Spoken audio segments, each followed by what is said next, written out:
First deployed in the early 1950s, the B-52 served as Strategic Air Command's primary deterrent weapon. Its range allowed SAC's nuclear arsenal to be deployed worldwide. The B-52 has been used for low-level bombing and electronic warfare missions. When it entered service in 1955, it represented the peak of jet bomber design. However, its origins trace back to a Department of Defense decision made a decade earlier during wartime.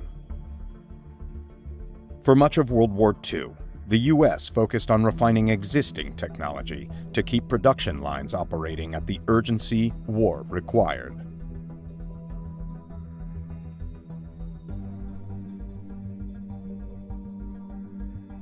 Piston engines saw significant advancements. These power plants propelled every American aircraft that engaged in the intense air battles of World War II.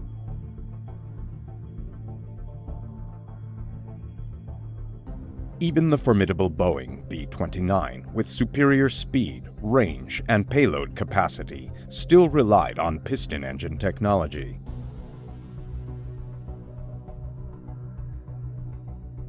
The B-29 was considered the pinnacle of aviation, but its technological superiority was quickly eclipsed by a new generation of aircraft.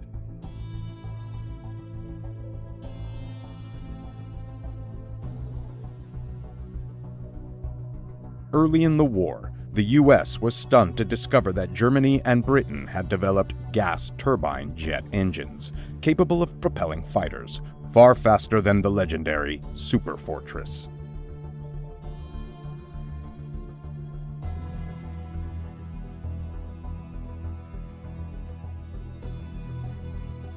In 1944, the American Army Air Force issued a requirement for an all-jet bomber fast enough to evade jet fighters. Contracts were awarded for no fewer than 5 different designs.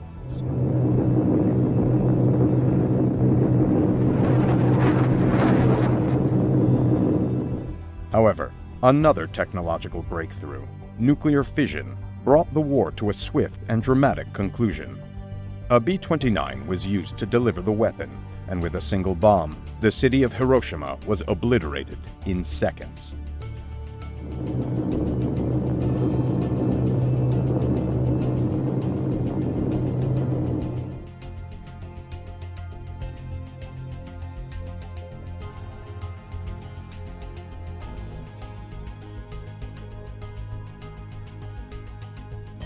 If one aircraft could unleash such devastation, perhaps vast bomber fleets were no longer necessary to win modern wars.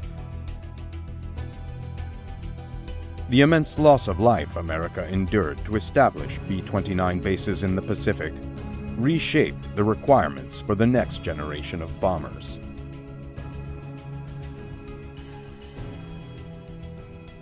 In the early post-war years, strategy focused on the ability to deliver atomic bombs over vast distances. The Air Force prioritized long-range intercontinental aircraft, a role that the Convair B-36 Peacemaker effectively fulfilled for a time. The massive B-36 was, in reality, a World War II-era design that arrived too late for combat. It relied on 6 enormous piston engines to achieve what were merely average speeds. Later, jet engines were added in underwing pods to boost its power.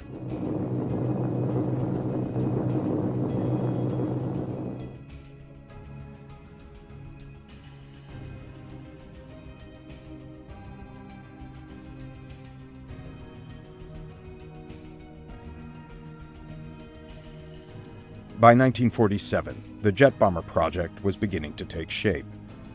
That year, 5 submissions underwent testing, though by then they were classified as medium bombers.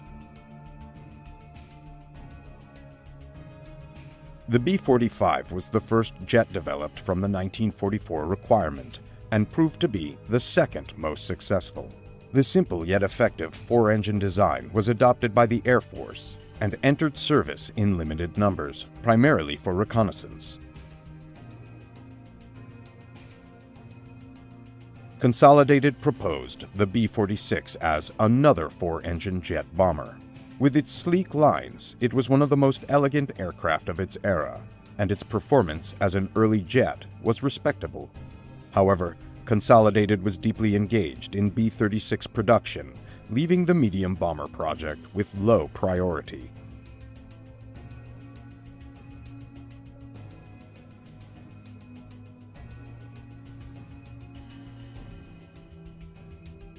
Martin's B-48 was a bulky design that used 6 jet engines mounted in mid-wing clusters.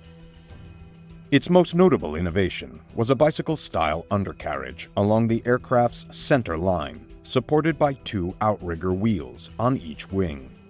This design failed to interest the Air Force, and, like the B-46, its prototype was scrapped.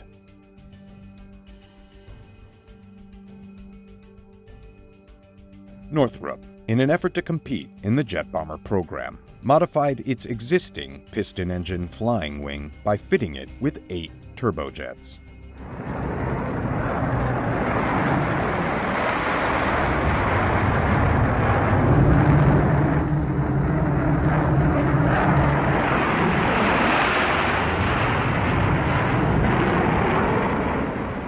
The design was remarkably efficient and years ahead of its time. However, perhaps due to its radical nature, it never gained full government approval. Northrop's expertise in flying wings would prove invaluable 40 years later with the development of the B-2 stealth bomber. The B-2's wing has since become a symbol of cutting-edge aviation design. But in 1947, the concept was seen as too revolutionary.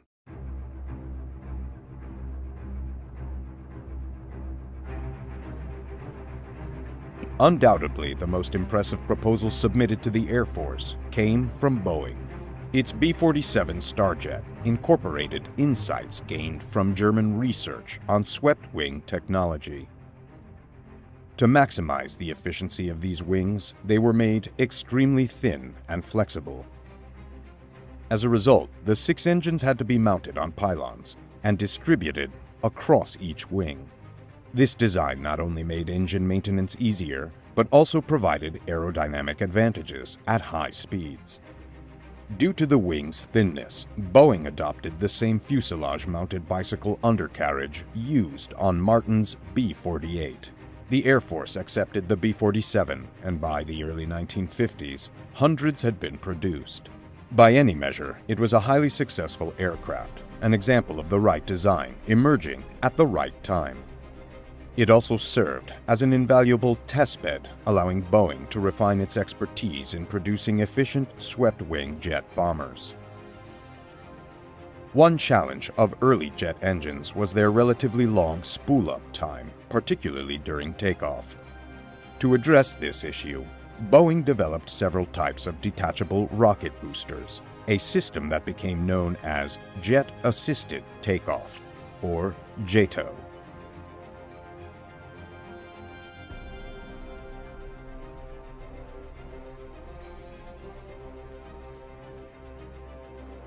Following Boeing's legendary piston engine bombers, the success of the Stratojet program solidified the company's strong relationship with the Air Force for years to come. The medium bomber project gave Boeing a crucial advantage in the race to develop a new long-range heavy bomber to succeed the B-36 Peacemaker, which was nearing the end of its service life.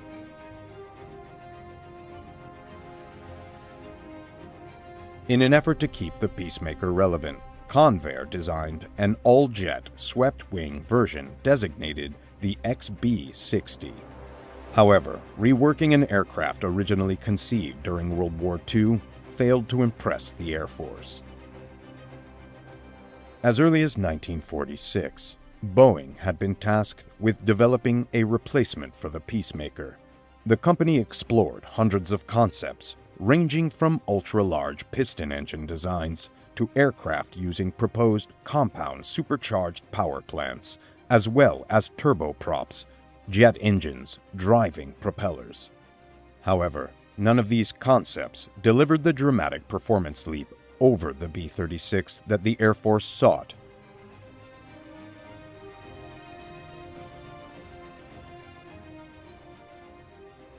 Once the efficiency of the B-47's fully swept wing became evident, Boeing proposed another all-jet design, loosely based on its medium bomber, but significantly larger.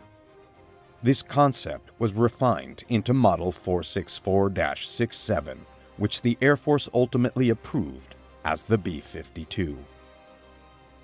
In October 1948, an order was placed for 2 prototypes, designated the X and Y models, though minor issues delayed the X model, making the YB-52 the first to be completed. Here, the YB-52 is seen undergoing tests at Edwards Air Force Base. Its overall shape and fighter-style canopy resembled the B-47, but it was much larger and offered superior performance. The B-52 also introduced several advanced features, including a fully steerable undercarriage that adjusted to remain aligned with the runway upon landing, even if the aircraft was drifting to one side. This capability remained classified for several years.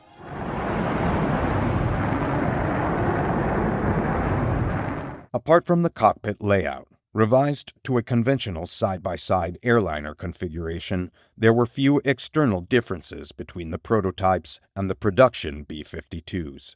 Work progressed rapidly on the B-52A, now officially named the Stratofortress.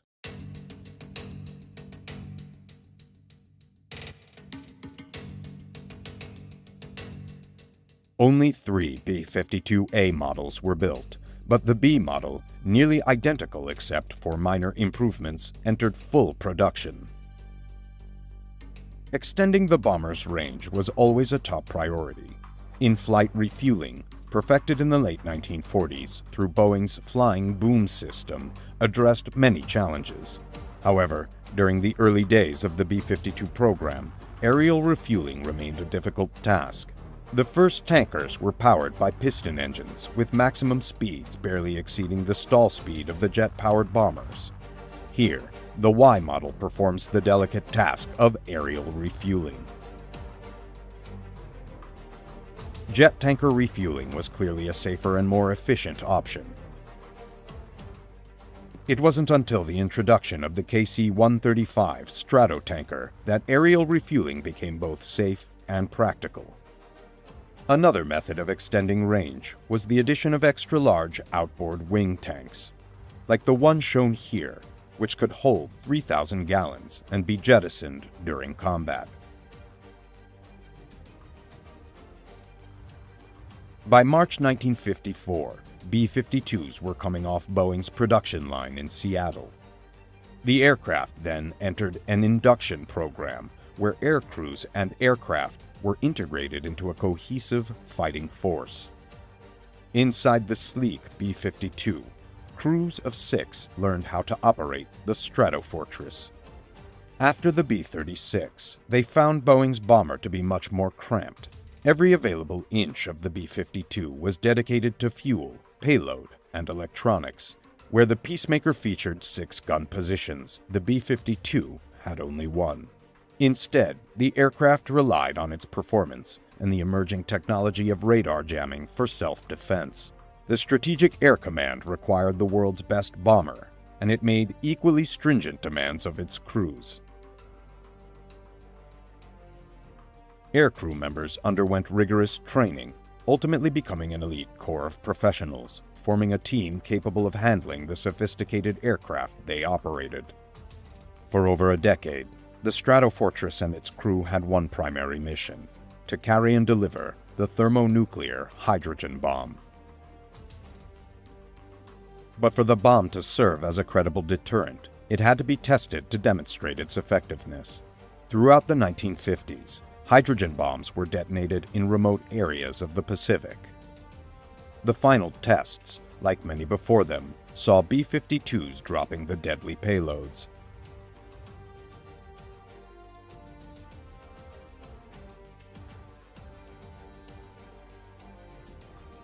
For these men, loading the most destructive device ever devised by the human mind is a precise and routine task. It was a specialized job for the highly trained members of the Strategic Air Command team. Each device had a 100 megaton yield, 100 times more powerful than the bombs dropped on Japan.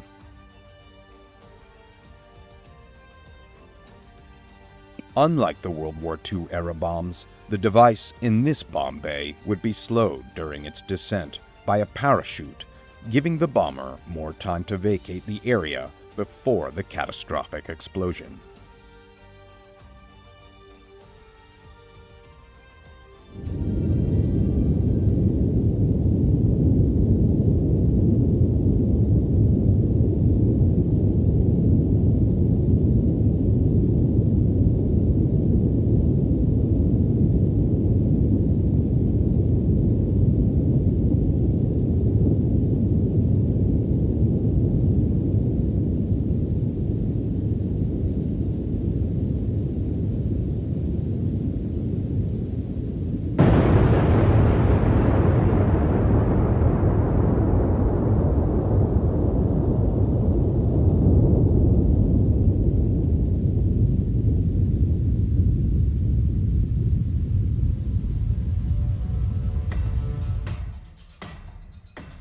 Fearing a Soviet atomic strike, the United States established an extensive network of early detection systems during the Cold War.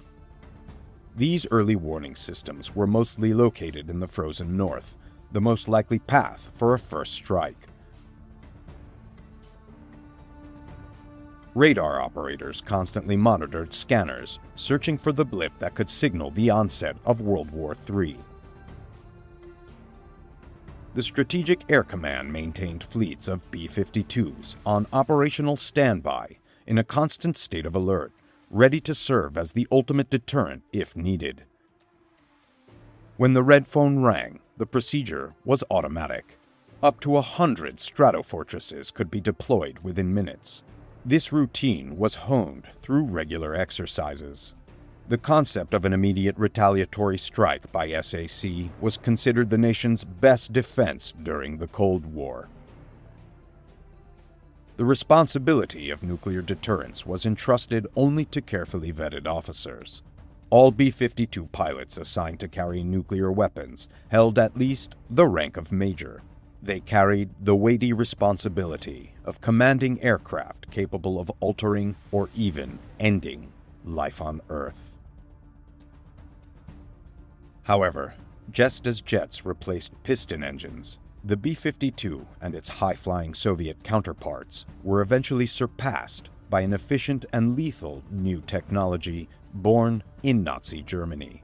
By the early 1960s, ground-to-air missiles had been perfected by both the US and the Soviets, to the extent that large-scale nuclear bombardment by aircraft was becoming increasingly difficult. The focus shifted to another method of delivery: intercontinental ballistic missiles. Years of development had led to the creation of the Polaris and Minuteman missiles, among others, meaning that manned flights over enemy airspace were no longer necessary to wage full-scale nuclear war.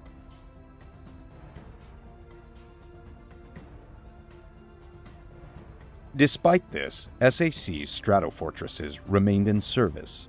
They still played a significant role in the high-stakes game of nuclear brinkmanship. The problem with ICBMs was that, once launched, they could not be recalled, removing the option for politicians to engage in the traditional tactic of saber-rattling and raising the risk of an unintended international conflict. The B-52, in combination with Hound Dog standoff bombs, offered a flexible alternative. B-52s could approach the edge of enemy airspace, signaling America's readiness to strike, while still allowing time for last-minute diplomatic negotiations. The B-52's effectiveness was further enhanced with the development of the Quail decoy, which mimicked a Stratofortress radio signal to confuse enemy radar. Following the Hound Dog missile, the SRAM, Short-Range Attack Missile, was developed. Smaller and capable of being carried in greater numbers, the SRAM could be guided from within the B-52 to targets up to 100 miles away, with deadly accuracy. In 1965, the B-52 was used for the first time in Vietnam. Although it carried conventional bombs instead of nuclear warheads, it remained a formidable weapon. The wing mounts now held 24 500-pound iron bombs, and the internal bomb load brought the total payload to 108 bombs per plane.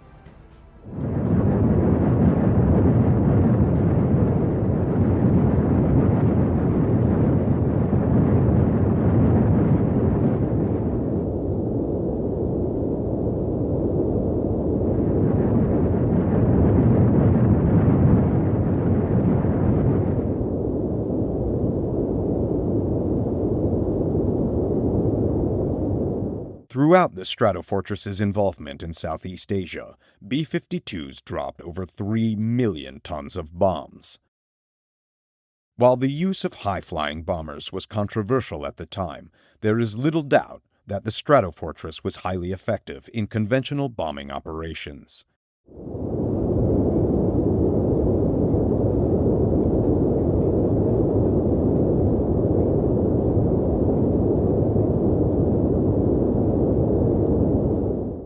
Many historians argue that the heavy bombing of North Vietnam during the linebacker operations forced the enemy back to the negotiating table, eventually leading to a ceasefire.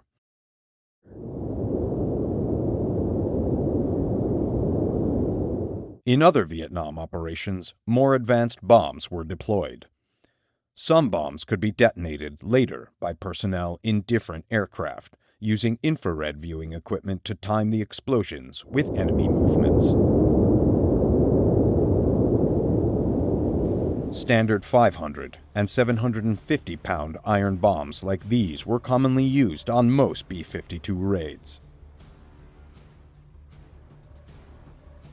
To ensure quick loading and turnaround, the internal bomb load was stored in prearranged racks, allowing for the fastest installation possible.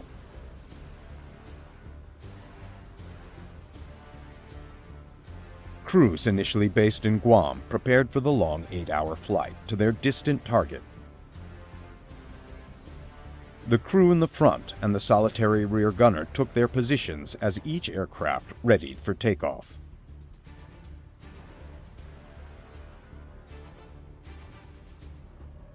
During the long years of the Vietnam War, nose art appeared on several B-52s. Though the artwork was more subdued compared to its Second World War counterparts, the missions were no less dangerous. B-52 crews had to contend with fast and agile enemy MiGs, anti-aircraft fire, and, most dangerously, deadly surface-to-air missiles. Despite these challenges, they had their missions to carry out, and, like all soldiers, they flew regardless of the opposition.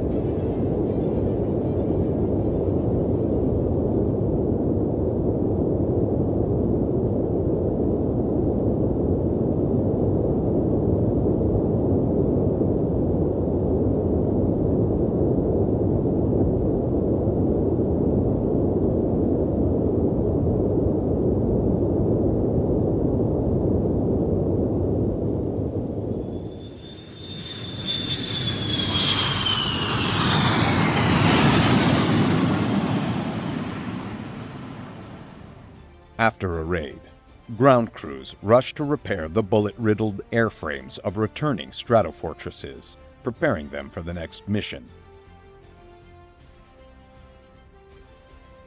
Sometimes the damage was alarmingly close. Despite the low fuel takeoff policy, the heavy bomb loads placed immense strain on the engines, which frequently required maintenance and often complete replacement.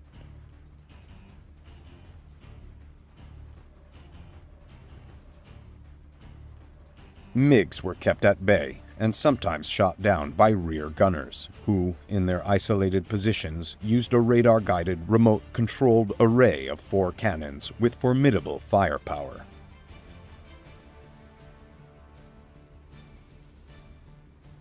The tail gunner's position was removed with the introduction of the B-52G and H models. All B-52G and H models are equipped with EVS, Electronic Visual Systems, which allow the pilot and crew members to see ahead of the aircraft, even in darkness or fog, through infrared television cameras displayed on a monitor. This innovation came just in time as the B-52's role shifted to that of a low-level tactical bomber. Stratofortresses may need to fly through atomic clouds, and with the B-52 shielded by radiation-proof curtains, the EVS becomes the crew's only visual connection to the outside world. Though the mission has evolved, the red phones and flashing lights remain the currency of SAC. When the alert sounds, whether in exercise or war, SAC's powerful deterrent force quickly swings into action. The first move for a general in charge of operations is to leave the ground base for the safety and mobility of an aerial command post. As the alert is given, air crews rush to their aircraft, always on standby for immediate deployment.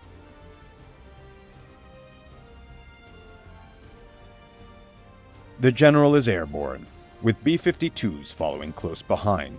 In the air is where SAC's deterrent force can survive an attack and simultaneously be in position to deliver a response.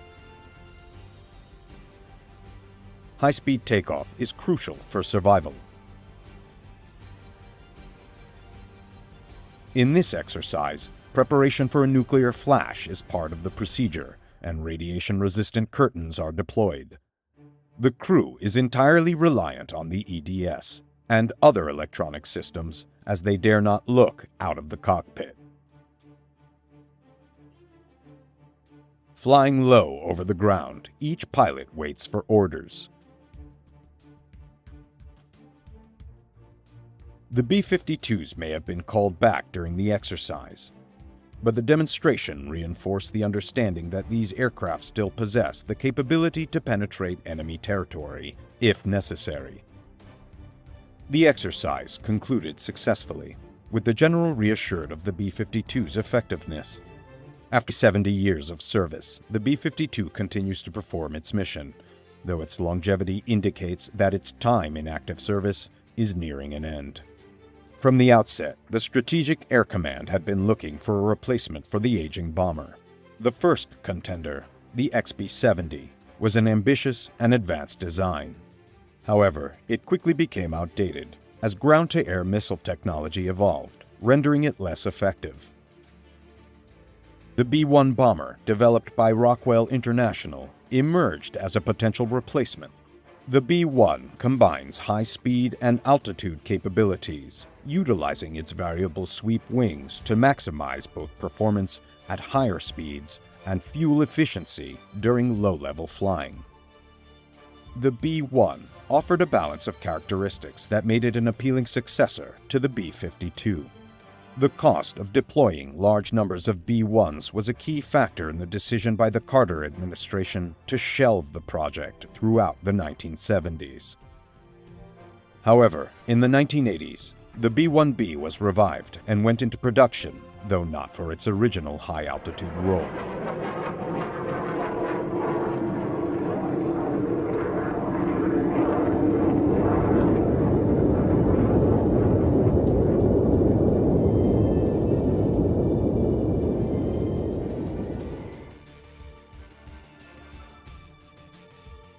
Instead, it was adapted as a low-level bomber, focusing on penetrating enemy defenses with its terrain-following capabilities. Around 100 B-1Bs were deployed by the Strategic Air Command.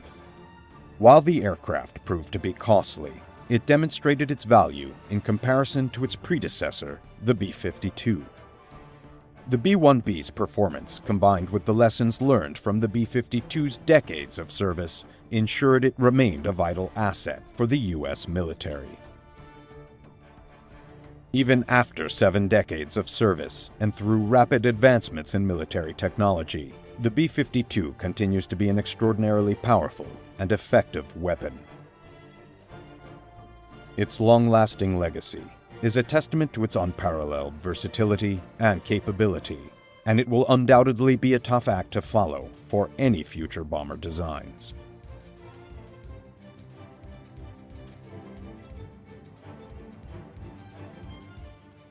This is the Rockwell B-1 bomber. It is one of only 4 prototypes ever produced. Had it been accepted by the United States Air Force, it would have been the fastest and highest flying bomber ever to go into service. The paradox is that the plane that ultimately did see service, although looking almost identical, flew at half the speed of the B-1 but was much more effective. The Air Force request for proposal, released in 1969, asked, among other things, for low-altitude ride control and nuclear hardness, the ability of the aircraft electronic system to resist the effects of a nuclear explosion. Again, the North American company took the lead. Now under its new banner, Rockwell put forward a concept that embraced the latest innovations, including swing-wing technology, but in proportions of a long-range heavy bomber. To prove the concept, an exhaustive wing tunnel program tested the shape, proportions, and function of Rockwell's proposed swing-wing penetrator. In miniature, every flight characteristic and operational idiosyncrasy of what was to be the B-1 project underwent the closest scrutiny.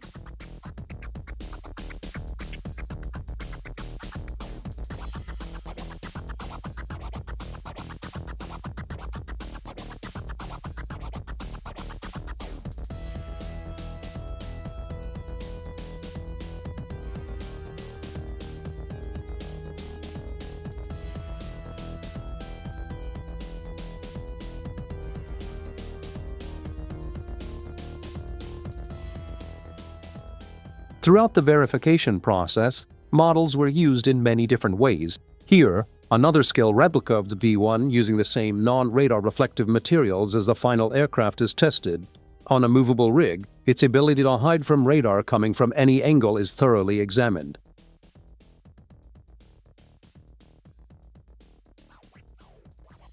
The biggest and most impressive model in this process was the final full-scale mock-up.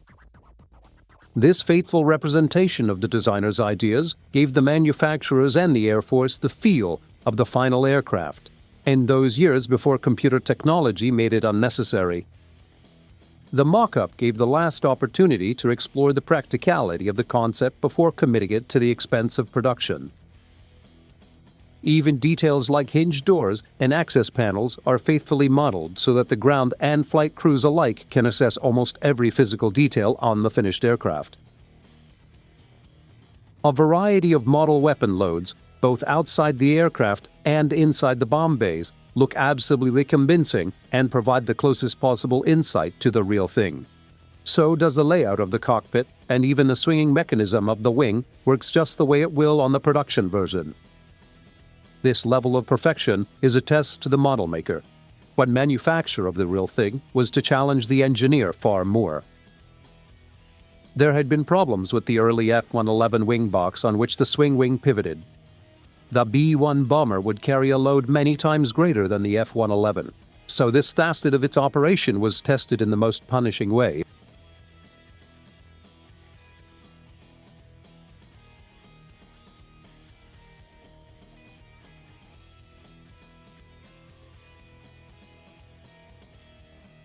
As always with the United States military aircraft, the greatest consideration was placed on the service's most indispensable asset. The preservation of aircrew was a major priority, and with the B-1 project, it would prove a substantial challenge.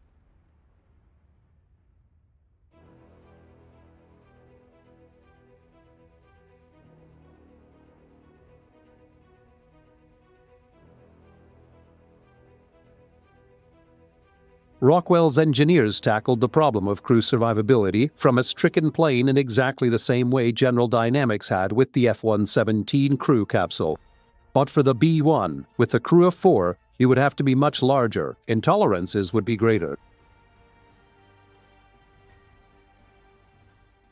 There was always concern about the effects on aircrew, not only from the force of ejection, but more importantly from the impact of landing. The F-111's capsule had worked well, but at this scale and at the weight of 9,000 pounds, the problems multiplied.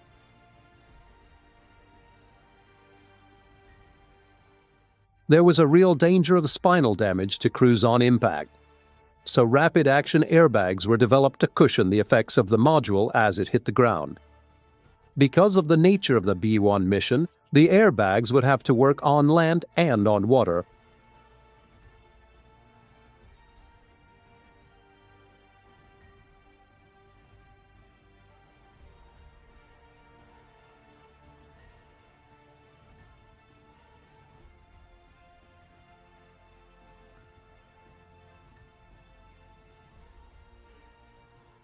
Meanwhile, at Palmdale, California, construction of the 3 prototypes began. The B-1 project was now underway, even if its long-term future was far from certain. Funding, as in most major defense projects, was to be a continuing problem. Cynic criticisms of the enormous costs of the V-1 and the usual inter-service competition for the military budget were as difficult for Rockwell executives to handle as the new technology was for Rockwell's engineers.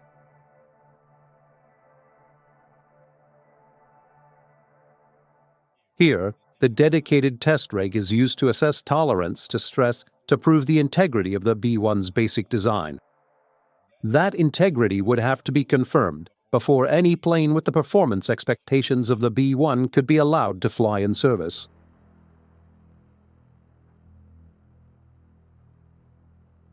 Eventually, after years of gestation and months of production, the first B-1 was displayed to the public on October 26, 1974. Its sleek lines were emphasized by its glossy white finish. At the time, it was the largest swing-wing aircraft in the world. The first V-1, serial number 74-158, rolls down the Palmdale runway on December 23, 1974, for its first maiden flight. Originally, plans called for 5 flying prototypes and 2 for structural testing, but because of cuts to the program, only 3 planes were ordered. The second and third of these were not to be available for flight testing for over a year. So on the first flight to the first plane, more than usual precautions were taken without a ready replacement.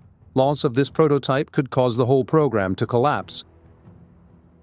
Little surprise, then, that the first short flight to Edwards should be accomplished with wheels down.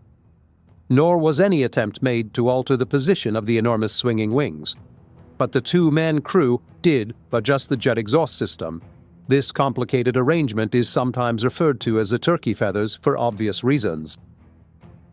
To control the final stages of up to 30,000 pounds of thrust with full afterburner is a difficult but vital function.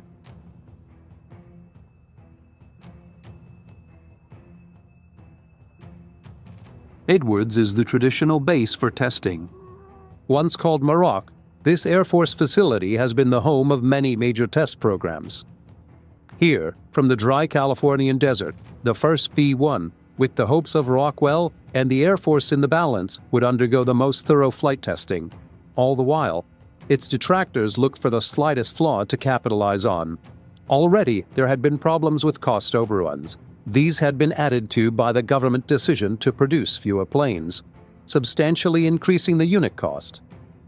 Also, the decision to stretch the early delivery schedule created problems with the aircraft's 3,000 subcontractors. Logistics must have been a nightmare. Although the first short flight of the B-1 was a totally successful exercise, its future was still far from secure, and much of the real flak the program was to encounter had little to do with the plane's performance. Rather, the arguments were of need, philosophy and politics. Did the Air Force really require a new bomber? How valuable was a recallable man deterrent? Genuinely informed assessments of whether the B-1 might be able to achieve its mission requirements were less easy to find, and, against this backdrop of uncertainty, engineers and test pilots would have to prove Rockwell's super bomber.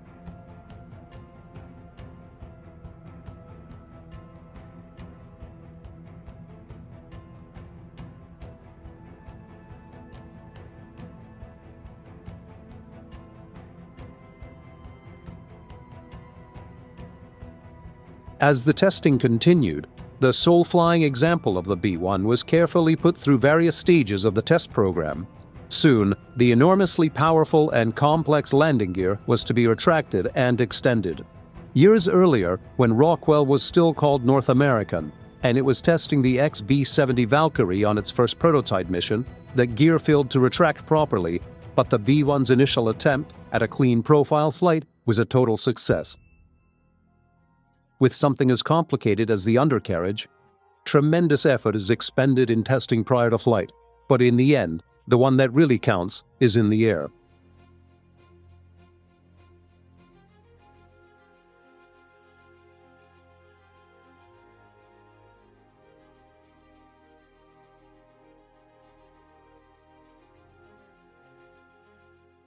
Throughout 1975, Rockwell's single-flying B-1 ran a gauntlet of tests, including the crucial wing sweep function from straight wing to delta shape.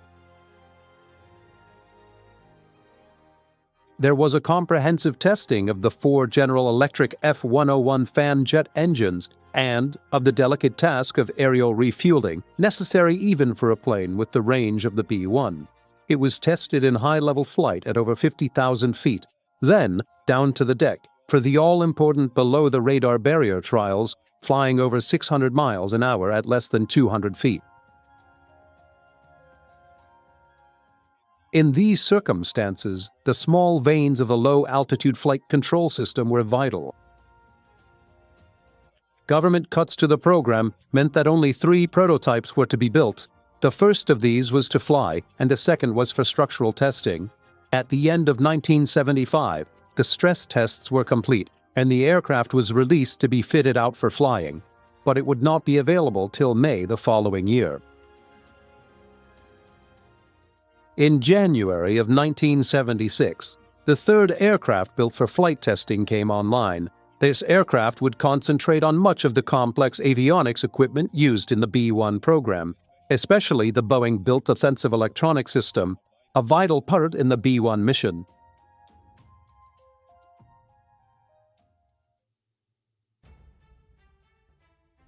Inside the cockpit of these prototypes, a complicated array of dials and meters surrounds the cathode ray tubes. If you look closely, you can see the fighter-like control columns, unusual in the large aircraft. Directly behind the pilot and co-pilot, the other 2 crew members sit in their positions. The defensive and offensive systems operations use the high point of radar development not only to identify and target the enemy, but also to fend off attacking opposition fighters. It's a far cry from the air gunner huddled in the rear of the B-17. The B-1 crew fly in comfort, but in combat, they'd face the same old risks fighting off the late 20th or 21st century bandits. As the testing of the first 3 aircraft continued, with the speed and altitude envelope being constantly pushed, a 4th plane authorized for August 1976 production started its early stages of construction. With this latest B-1 underway, it seemed a program that gained significant momentum to survive its critics. With so much research behind it and so many of the problems solved, I appeared certain the Rockwell bomber would continue into production. But then, on June 30th, 1977, the recently elected Carter administration canceled the project and the B-1 program came to a halt. A unit cost of over $100 million was not the least of the reasons for cancellation. But there were others. One influential factor was the earlier success testing of a unique combination of 2 proven pieces of American hardware, a Minuteman missile and an AC-5 transport aircraft. It could be demonstrated that the C-5 was capable of launching the missile in flight. Then it could offer the Air Force an extremely cost-effective form of recoverable deterrent. The survivability of a massive transport aircraft as it approached the combat zone may not have been great. But the extra range offered by the missile may have combined to produce some form of deterrent if the experiment worked.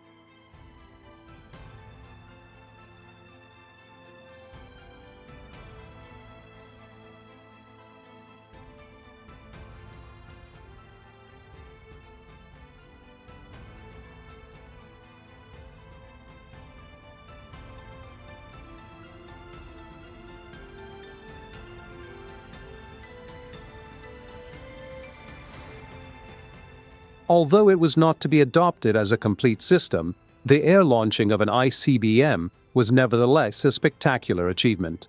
It may yet have some potential.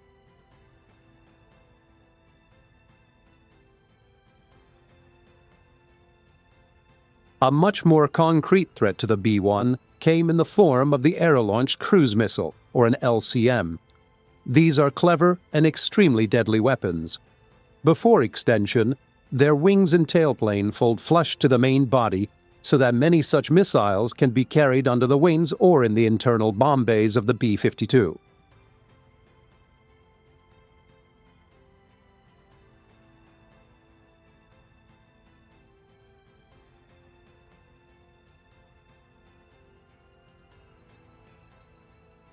The AICM program, which was quickly implemented by the Carter administration, gave the aging B-52s a new lease on life as a suitable delivery system. The cruise missile uses small air-breathing jet engines, and with their extended wings and subsonic speed, obviously owe something to the original cruise missile, the German V-1 of World War II. But 30 years of technical evolution enabled the addition of concepts similar to the terrain-following radar first used in the F-111. This produced a weapon that was at the same time economical and effective, and considerably extended the range and survivability of the B-52. One thing was certain: after the Carter decision to cancel the B-1, the B-52, old as it was, would have to carry on as America's only long-range recallable deterrent. But, although more life could be squeezed out of those remarkable aircraft, it was equally obvious that in the long term, a new delivery platform of some kind was inevitable.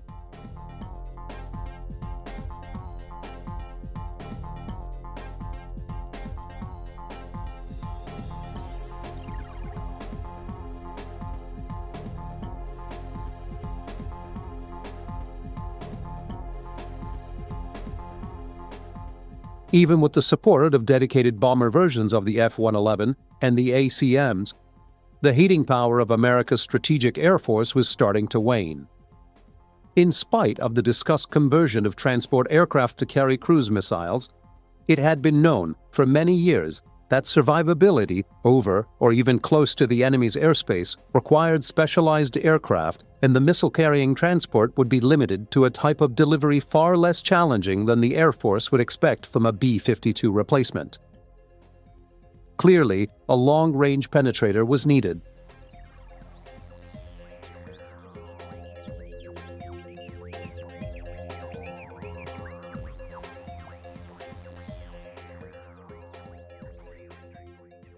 Although the Carter decision had cancelled production of the B-1, it had allowed some funds for the continued tests of the first 3 planes and to complete the building of the 4th. It was with these 4 aircraft that Rockwell started to resurrect the program. But much time had passed since the cancellation, and, if the swing-wing bomber was ever to reach production, it would be vastly different from the original concept. In some ways, time had worked into the plane's favor. New ideas were now becoming available, and with flying test vehicles on end, their qualities would be quickly verified.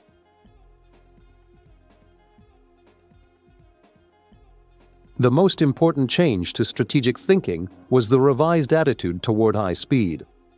The first parameter for the B-1 had been that it could fly at over 50,000 feet and speeds in excess of Mach 2, twice the speed of sound, and then, as it approached the enemy radar, the plane was expected to drop to 200 feet in high subsonic speed to make its final run undetected.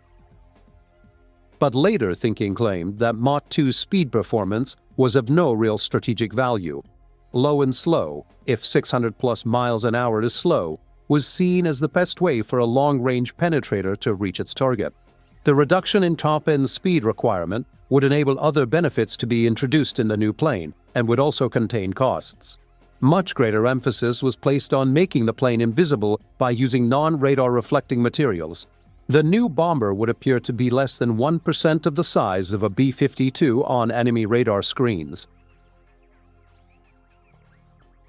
In-flight refueling for optimum range was given even greater priority, as there had been unfounded criticism of the early plane's results at low level, A major change was implemented for crew survival.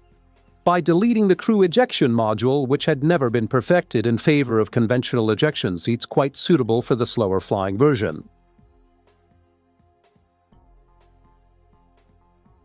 With revised specifications from Rockwell and the pressing need to solve the B-52 replacement problem, the Reagan administration announced in October of 1981 the decision to build 100 Rockwell bombers, to be called the B-1B.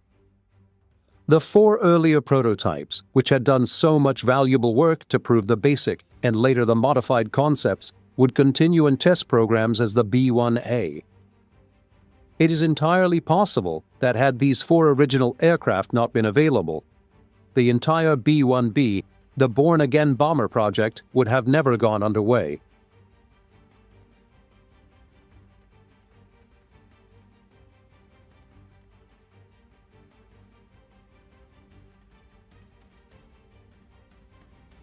The B-1B was to have many new features, including a modified and vastly improved bomb bay. These cavernous areas can now be adjusted to accommodate different weapons, loads, and fuel requirements. Given the success the cruise missile had enjoyed, it would also have to be accommodated. Because the B-1B would be the B-52's replacement, the new aircraft would have to accommodate conventional and atomic devices in variety of sizes and configurations to fulfill a range of operations. Given this need for flexibility and the far-reaching scope of the V-1 project, it's hard to imagine that serious consideration was not so long ago given to use transports like the C-5 to carry cruise missiles, and that this combination was supposed to replace the classic B-52.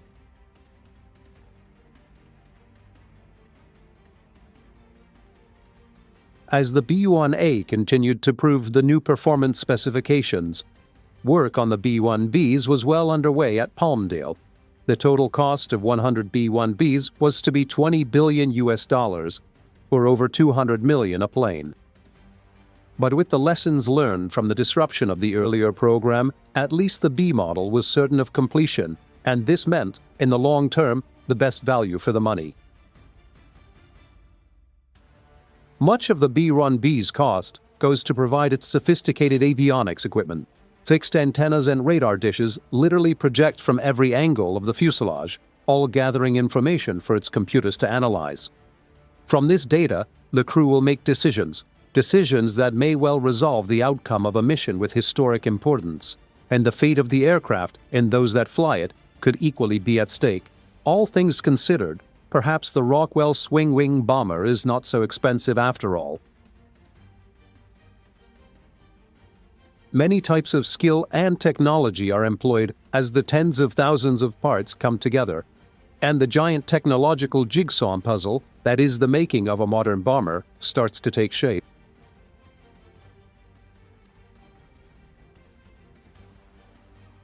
By the middle of 1983, the first B-1D production model was ready to make its public debut. Looking so very much like its predecessor, the new planes are hard to distinguish from those which had first appeared almost a decade earlier. Modified air intakes and a small window for the radar operators are subtle but effective clues for the untrained eye.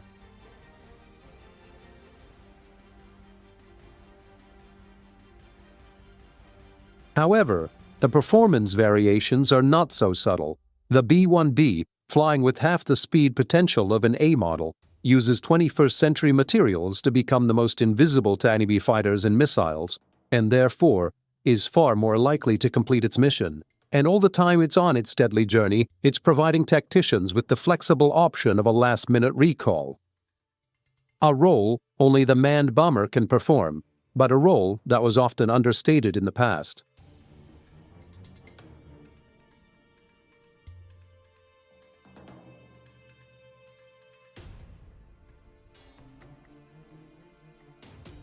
Having survived against competition that started with such crude weapons as the V-1 flying bomb, and later evolved into the sophisticated and extremely deadly cruise missiles that would be carried by the aging B-52s, and having been eclipsed by the development of ballistic missiles, which began with the German V-2 rockets, and over time, developed into the powerful intercontinental ballistic missiles that have completely dominated the topic of nuclear delivery for over 30 years.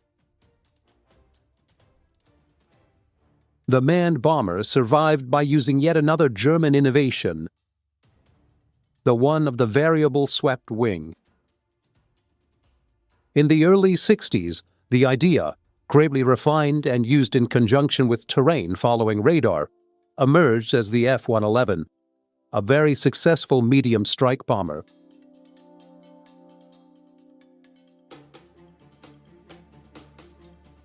And in the early 70s, the concept was further developed into the B-1, the ultimate high-speed, long-range, manned bomber, when it was to take another 10 years, and the arrival of still more advanced construction materials and another generation of avionics before the later model, the B-1B, was able to reach service.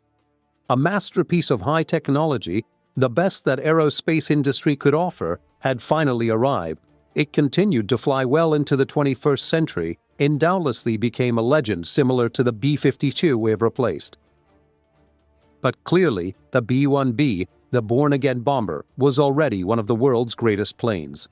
In many ways, development of the B-1 paralleled development to the very first strategic bomber, the B-17, in that the B-17 also had to deal with an array of problems. The history of the B-17 began when the Army Air Corps circulated a specification for a multi-engine bomber.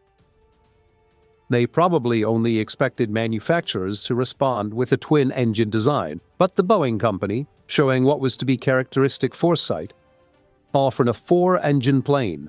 As advanced as it may have been, Boeing's Model 299, as the prototype was known, was not very well received. An accidental crash in the early trials and a belief in some quarters that a large four-engine plane would be too difficult to fly in combat cost Boeing the initial order. And yet, certain factions in the Air Corps encouraged Boeing to continue development of what was, for its time, a massive aircraft. Using much of its own money and fighting government cutbacks, the company continued to develop what was ultimately to be a most important plane. During the early 1900s, as America began to emerge as a global power, Roosevelt delivered a prophetic statement on international diplomacy, advising to speak softly but wield a formidable presence. 50 years later, amid the United States' role as the foremost defender against communism, its formidable tool was undoubtedly the Convair B-36, a long-range bomber. Although this immense aircraft served predominantly throughout the 1950s, its origins can be traced back to before America's entry into the Second World War. The B-36 earned itself the unofficial title of Peacemaker. By 1941, the United States Army Air Force had two effective heavy bombers in its arsenal. One was the renowned B-17, crafted by the Boeing Company. This exceptional four-engine aircraft played a crucial role throughout the war, with later heavily armed versions aptly dubbed the Flying Fortresses.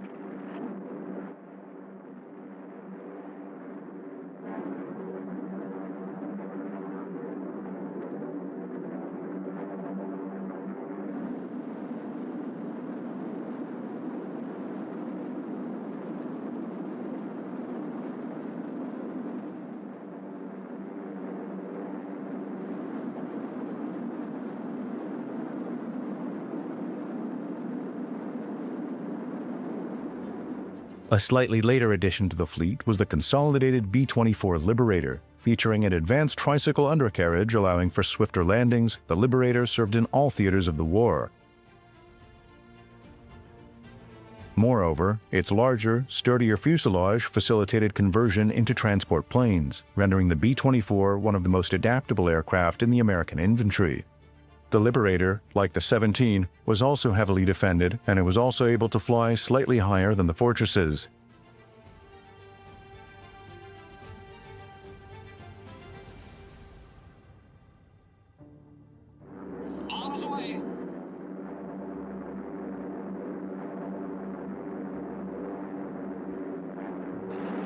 However, more significantly, it boasted extended range, making it frequently utilized for maritime patrol missions. covering then what were considered significant distances solely on internal fuel.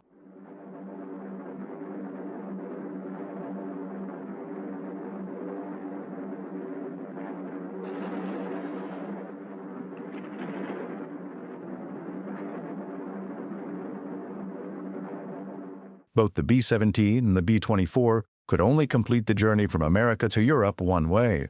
In 1941, the Army Air Force had also commissioned another bomber, envisioned to surpass its predecessors in altitude and distance capabilities. Another creation by Boeing, the B-29 Stratofortress stood out as the most formidable bomber deployed throughout the entire conflict. Despite several hundred being ordered, not a single prototype had taken to the skies.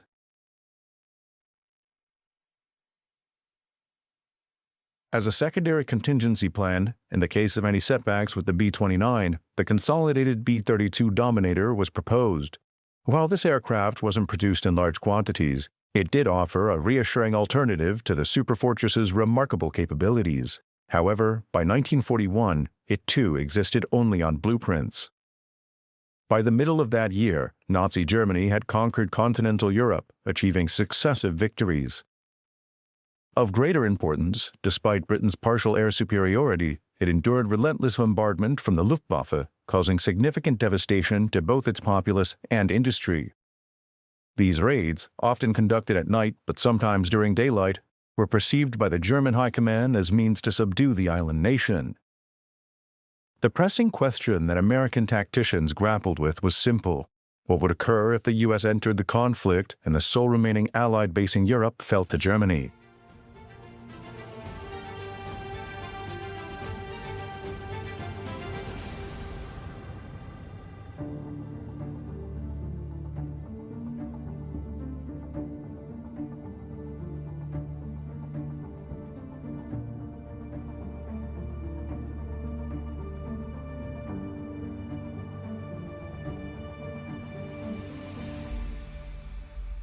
One option American strategists explored was the development of an aircraft with such extraordinary range that it could take off from bases on the American East Coast, cross the entire expanse of the Atlantic to deliver its payload. XB-19 was ordered in September 1936.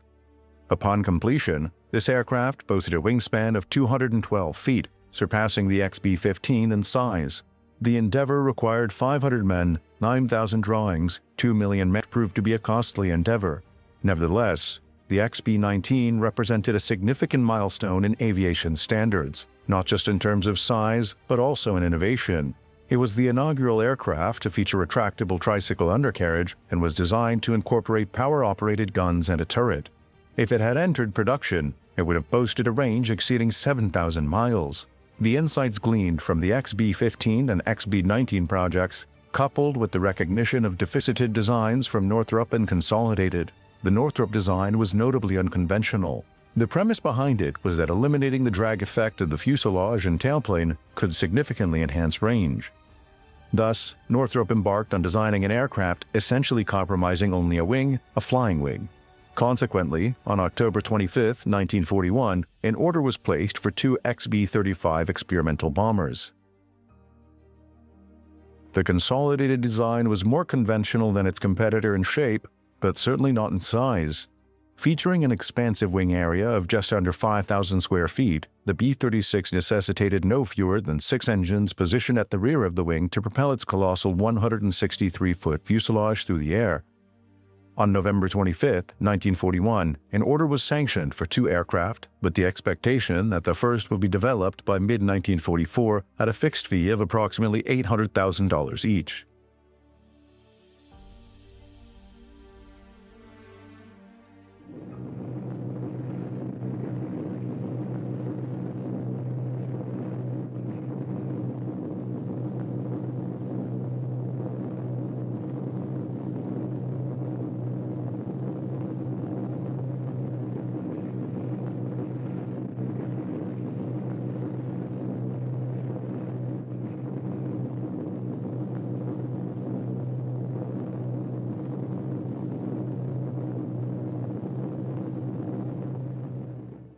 However, the much-needed bomber bases in Britain remained available to the Army Air Force, allowing the standard B-17 and B-24 heavy bombers to commence attacks on enemy targets from 1942 onward. Deployed in abundance, the fortresses and liberators exacted a devastating toll on the enemy. The demands of a Pacific theater, particularly after the seizure of the Mariana Islands in mid-1944, were capably met by Boeing's B-29, which provided the Air Force with the means to strike deep into Japan's heartland. Yet, it was a specific B-29 armed with a particular bomb that ultimately brought the Second World War to a close, marking the culmination of much military aircraft development.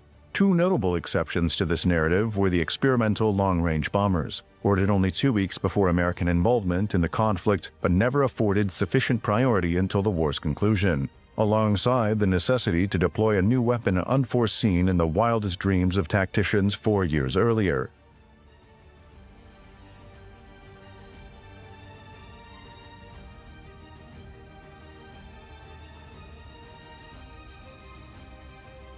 The inaugural Northrop B-35 was actually assembled in an open environment and finalized in June 1946. This clever design, which was the source of controversy for many years, was powered by 4 pusher engines and was intended to carry a crew of 9 in the pressurized center section, for its shape barely allowed the word fuselage to be applied.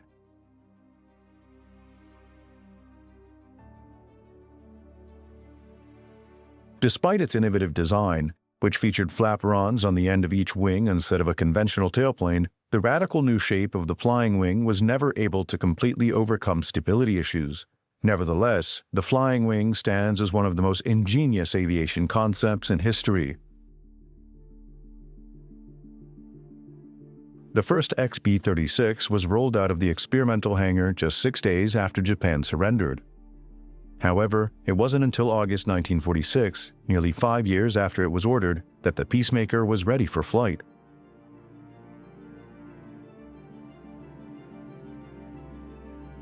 The prototype's single main wheels were an impressive 100 inches in diameter, making them the largest ever produced for an aircraft. However, this feature would later prove to be a significant weakness. The 6 pusher-type engines were designed with air intakes located on the forward section of the wings. However, this advanced concept for its time also encountered initial difficulties in cooling the engines and would necessitate later modifications. On August 8, 1946, the first XB-36, commanded by a Captain Burial A. Erickson, taxied down the Fort Worth runway with a total crew of 9 and 8,000 gallons of fuel. At precisely 10 minutes past 1 in the morning, Erickson lifted Convair's colossal aerial masterpiece into the air for the first time. It was the largest plane ever to take flight.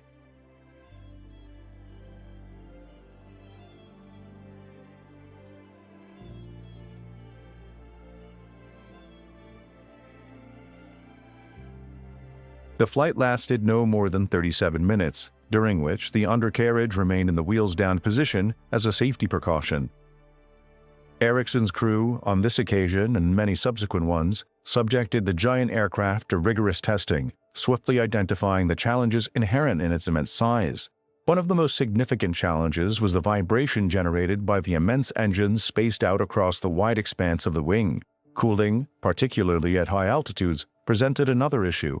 It was evident that the numerous areas would require substantial attention. However, perhaps the most fundamental challenge was the sheer size of the wheel arrangement, which restricted the Convair bomber to runways at least 22 inches thick. Given that only 3 such runways existed anywhere in America, it was clear that a solution needed to be found swiftly.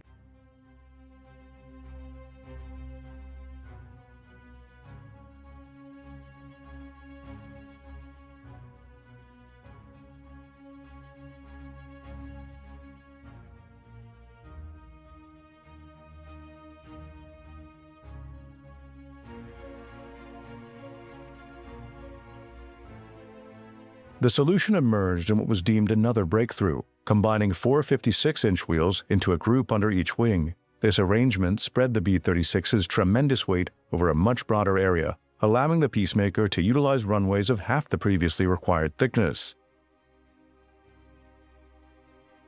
Early in the B-36's development, Convair recognized the potential of leveraging its enormous wings and tailplane for the transport version of the Peacemaker's commercial counterpart, the XC-99, which conducted its maiden flight in November 1947.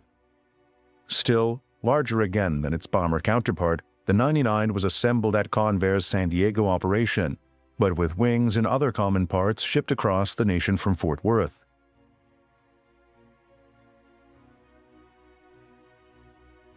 Here at Lindenberg Field, the aircraft that had now earned the title of the world's largest was now poised to showcase the potential that would later inspire the development of mammoth transport and airplane concepts in decades to come.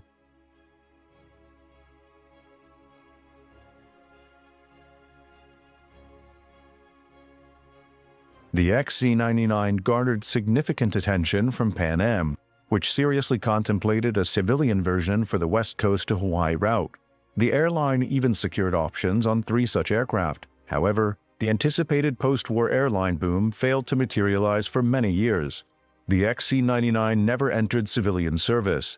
The sole example produced remained in active duty with the Air Force until 1957, proving particularly invaluable during the Korean War, where it expedited essential payloads across the nation. Though this aircraft required modification with a new undercarriage system, once implemented, it proved remarkably versatile and had the capacity, if needed, to transport 400 fully equipped troops. However, it was ultimately ahead of its time.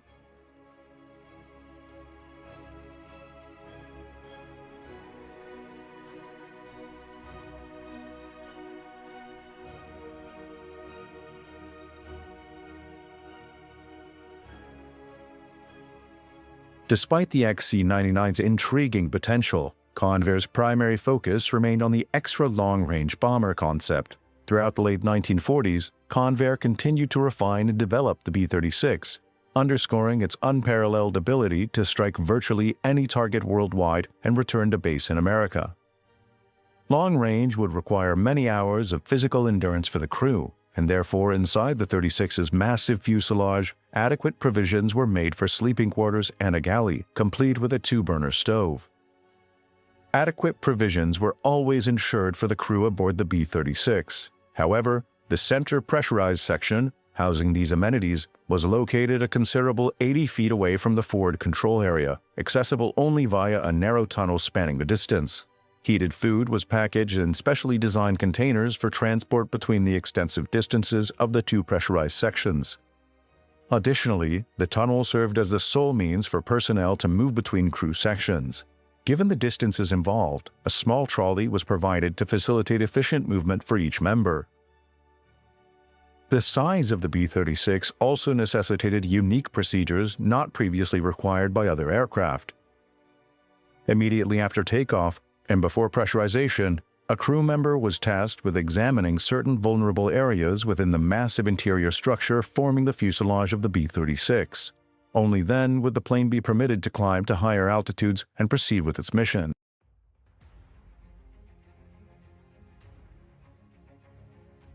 Numerous other challenges stemming from the sheer size of the B-36 also surfaced. There was a pressing question regarding how to service each of the massive aircraft, which was so large that special outdoor hangars had to be constructed to provide access to only the essential parts. Despite successful resolutions to the problem of engine vibration and cooling, there were undoubtedly serious concerns about the viability of the B-36 compared to other alternatives.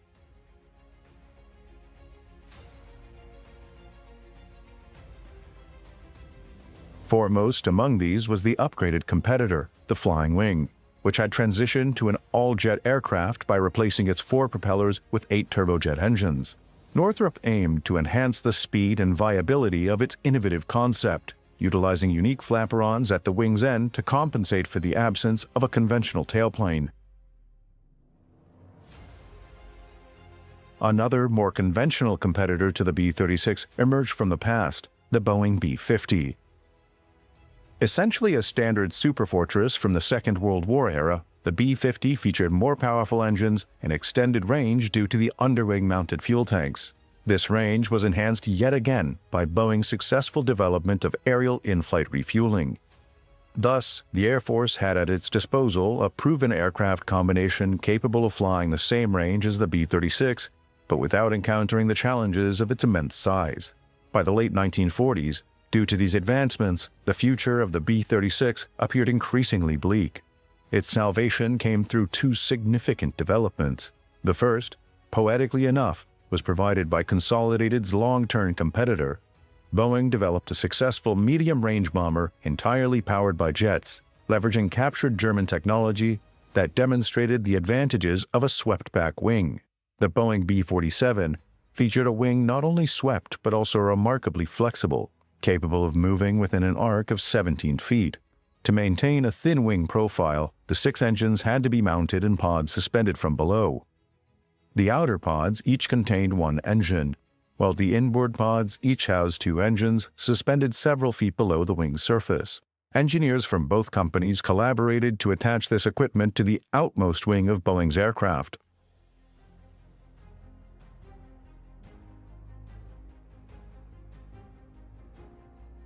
With 6 turning and 4 burning, the B-36 finally began to transition into the jet age. The other event, which was sure to secure the future of the 36, took place on June 24, 1948, when the Soviets closed the gate on Berlin, signaling in one step the beginning of the Cold War. The escalating concerns about communism culminated in an event that jolted the West out of its post-war complacency. NATO forces suddenly found themselves facing a formidable adversary, and the need for an intercontinental bomber swiftly transitioned from hypothetical to urgent reality. At this juncture, no aircraft in the world possessed the long-range capabilities of a Convair giant. Rather than canceling orders, demand for the Peacemaker actually increased. As apprehension persisted, the significance of America's Strategic Air Command, responsible for long-range bombing, grew substantially. It was ultimately placed under the direct command of General Curtis LeMay. LeMay boasted an impeccable record from World War II, beginning with his early involvement in European bombardment with the Army Air Force and continuing through his command of Pacific operations in the B-29 bombardment of Japan. Regarded as one of America's great wartime strategists, he also oversaw the Berlin airlift. Given his extensive experience, LeMay was deemed the most qualified individual to elevate the Strategic Air Command, including its rapidly expanding fleet of B-36s, to the highest level of readiness. Under LeMay's unwavering leadership of SAC, the American public found reassurance in the knowledge that although they no longer held a monopoly on atomic weaponry, they possessed arguably the most formidable platform for delivery, the B-36. Such was the military's concern for safeguarding its intercontinental bomber that security measures were heightened to a wartime level. Personnel in SAC-controlled rooms were required to carry firearms despite being hundreds of miles within American borders. The protection of America's formidable asset necessitated even mechanics servicing the engines to carry firearms while at work.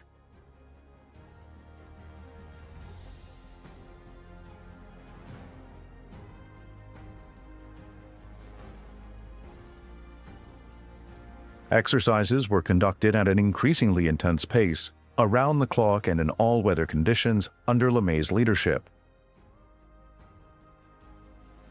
Out, this is engineer. Engineer's checklist complete. Ready for takeoff. Over.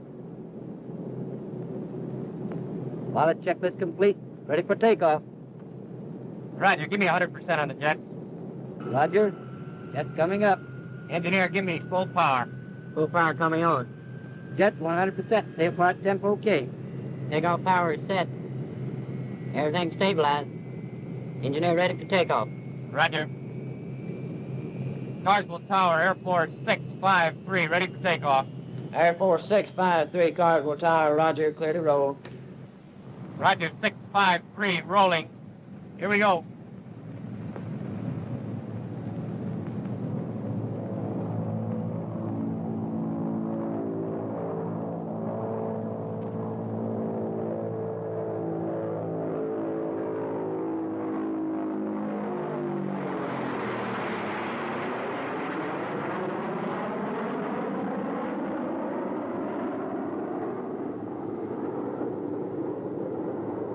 Engineer, give me climb power. Roger.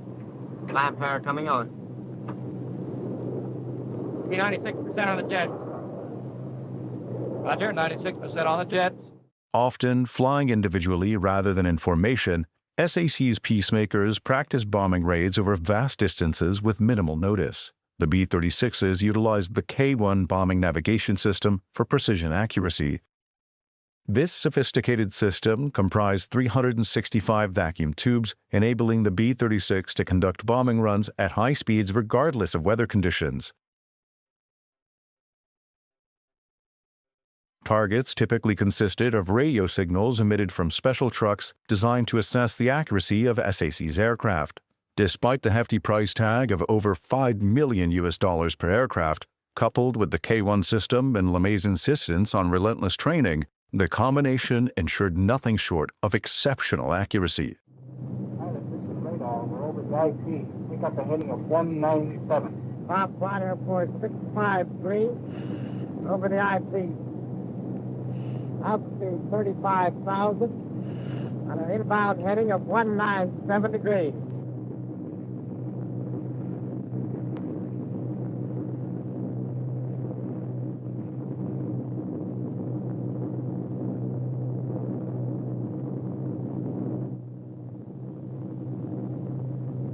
Bomb Flight Airport 653, 30 seconds to go to bombs away. 15 seconds to go, bomb flight. No switch coming on.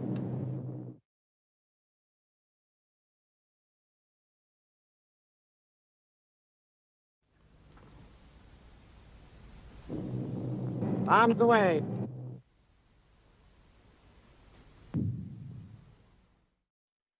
Despite the remarkable potential of the Convair giant, critics often raised concerns about its large size, which could potentially make it a prime target for enemy fighters. Even before the first B-36 took flight, the Air Force ordered a unique auxiliary, the McDonnell Goblin, intended as a parasite fighter to be carried within the B-36. This extraordinary design was stripped down to the bare essentials and featured fold-down wings that allowed the aircraft to be fully concealed within the B-36's bomb bay. While it was never actually deployed with the Peacemaker, its flight controls were operated from a B-29 mothership, and flight trials began in 1948.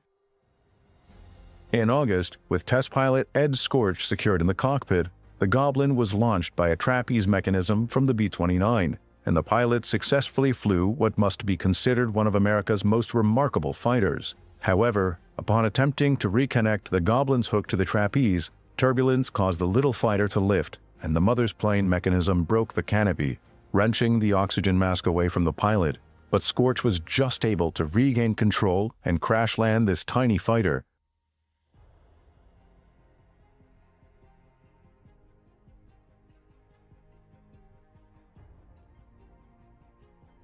This setback did not stop development. The second and only other Goblin produced continued its assigned task. Eventually, on October 14, 1948, a successful hookup was achieved, and the Goblin was pulled up into the B-29's belly. However, despite the bold concept, the bomber-fighter parasite combination was never adopted, as it seemed to pose as many problems as it attempted to solve.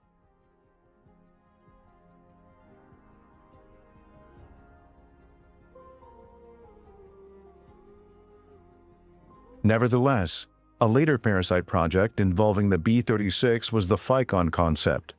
This program commenced in 1952 and entailed mating a Republic F-84 directly underneath a modified Peacemaker. Unlike the previous concept, there was no intention of fully enclosing the F-84 within the mothercraft.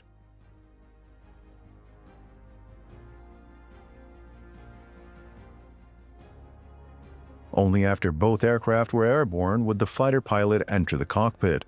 Together, with the highly trained boom operator positioned in the mother plane, they would undertake the delicate task of lowering the fighter using a large hydraulically operated boom to a point below the bomber where the fighter could be safely released.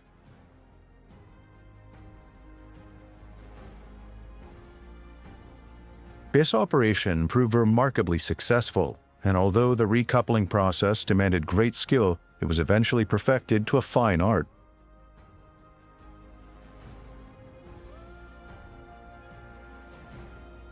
The combination of these aircraft provided many potentials, especially as the pilot was able to come and go from the fighter when it was in the docked position.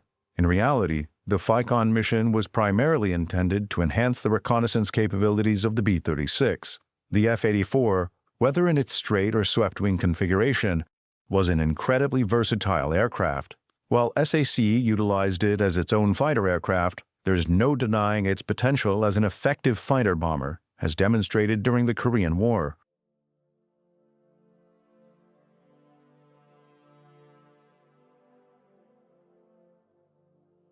Given SAC's ability to transport such versatile aircraft thousands of miles to the very edge of enemy territory, coupled with the simultaneous development of small, compact nuclear weapons, it's conceivable that SAC could have employed its FICON combination in a bomber role.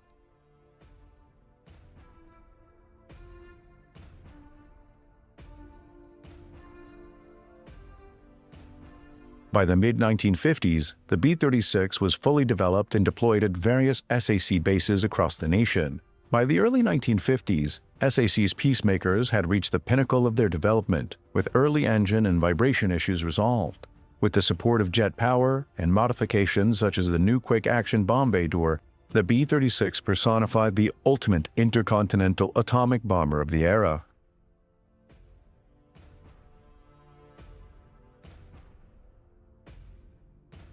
Despite the technical success of the project, it continued to face political and inter-service criticism. As early as 1949, there was an investigation into the political influences surrounding the B-36, though it ultimately yielded no significant outcomes. However, the Navy's resentment toward the Peacemaker was more pronounced and perhaps more justified. The cancellation of its promised 65,000-ton supercarrier, which was intended to deliver atomic attacks on potential Soviet industrial centers, was partly attributed to the Air Force's insistence that the B-36 represented a more flexible deterrent strategy rather than the eggs-in-one-basket philosophy of a carrier. Equally significant was the SAC's assertion that it could operate just as effectively from the edge of enemy territory under conditions that would be unattainable for naval aviation.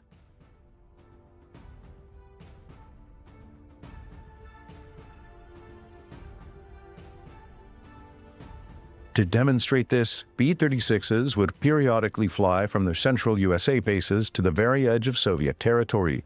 Highly trained crews comprising pilots, navigators, radio operators, engineers, and gunners would endure for long hours of flight, often at very high altitudes over thousands of miles to the frozen wastelands of Alaska.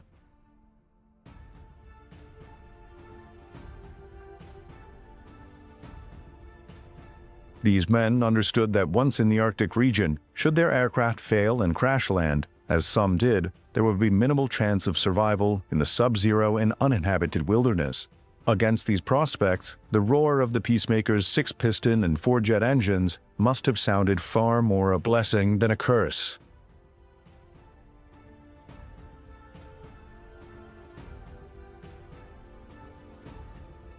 The Navy's criticism of the Peacemakers persisted, reaching a point where they formally requested the Air Force to allow them to test its defensive capabilities against Navy fighters.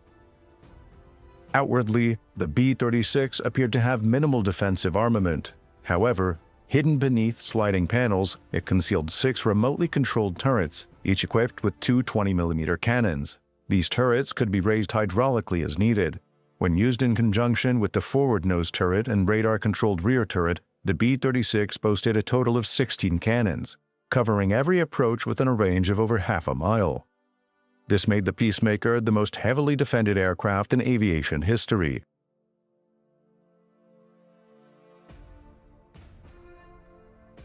Eielson Air Force Base in Alaska was a point to which many B-36s on exercise would travel.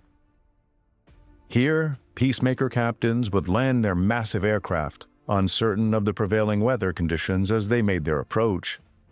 For some, the landing functioned much the same as their departure point thousands of miles away. However, for others following closely behind, visibility could be near zero, pushing the pilot's skill and determination to the limit.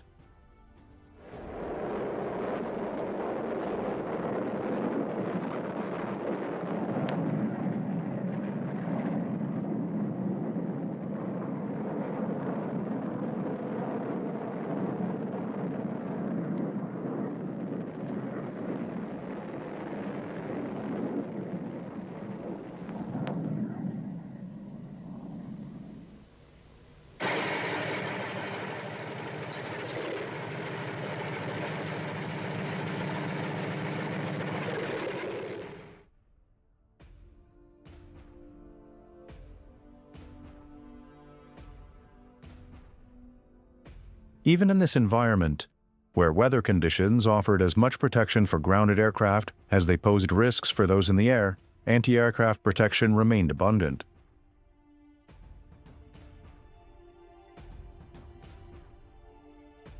Under this protection, ground crew would immediately begin servicing the landed aircraft. For these men, the journey from aircraft to heated bus was not a short one, and they had to adapt the hostile environment as best they could. With efficiency, the aircraft would be refueled by crews working on the icy wing surfaces, mindful of the potentially fatal consequences of a fall.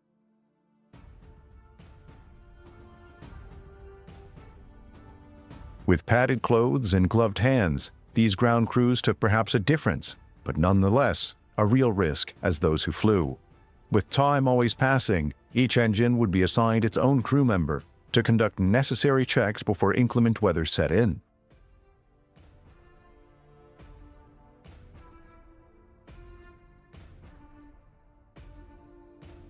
The extreme cold of the region meant that if aircraft had been idle for more than a brief period, the engines would require additional heating, primarily through the large air intakes, to prevent them from freezing solid.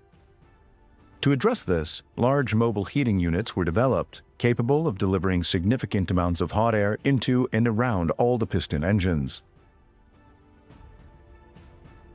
The crew compartment also received similar treatment, not only to ensure habitability, but also because instrumentation and onboard equipment would not function effectively in such frigid conditions.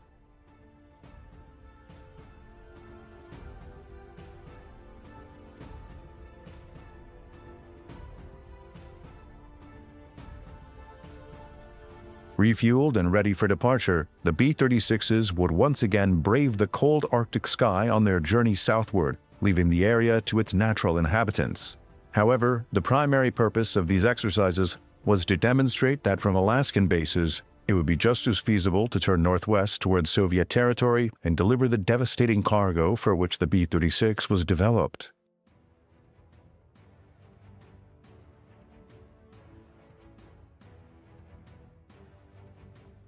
Another type of cargo was also identified. Convair, which designed the 36, won the contract for the Air Force's first supersonic bomber, the B-58 Hustler, which was the culmination of Convair's long involvement with the Delta design. Moving an as-yet unflown bomber from base to base proved to be challenging of a task, until a temporary solution was found, mounting it under a standard B-36 with its two inboard props removed, protecting the wingtips of the newcomer.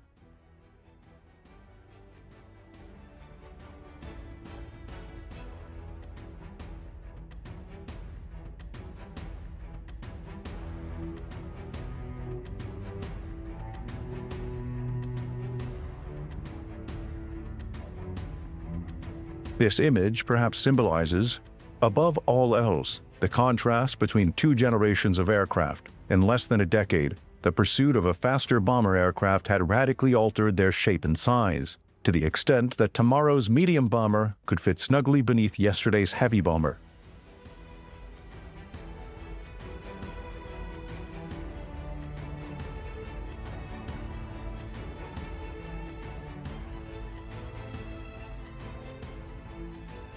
Clearly, the era of Giantism was drawing to a close, yet Convair still harbored hopes for its mammoth aircraft in an upgraded form. In response to the Air Force's requirement for an all-jet heavy bomber, the company developed the YB-60. Hopes were high at Fort Worth in April 1952, when the YB-60 made its first public debut. Continuation of the production line would secure the jobs of thousands of staff and subcontractors, bringing added prosperity to the city that had produced the world's largest bomber.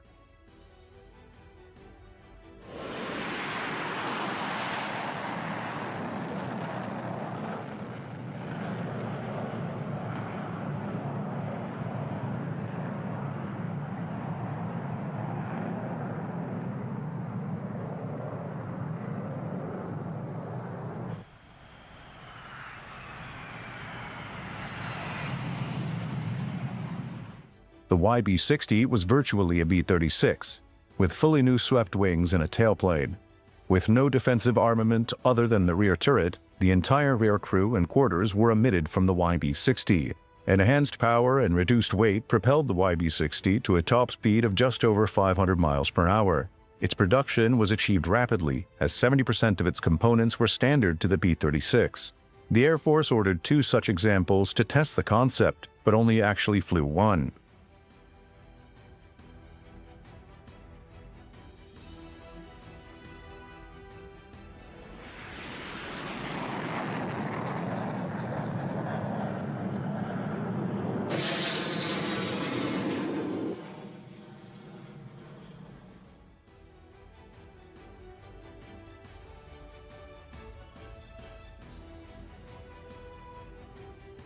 On August 14, 1954, at a ceremony at Convair's production line in Fort Worth, the last B-36 was handed over to the Air Force. The final delivery from the Peacemaker plant must have been a bittersweet moment for the people of Fort Worth. Although Convair would continue to utilize the plant for many successful projects, it was from this base that they had produced, for many years, the largest plane ever to fly. A plane that many would argue, due to its sheer size, helped win a war without having to engage in combat.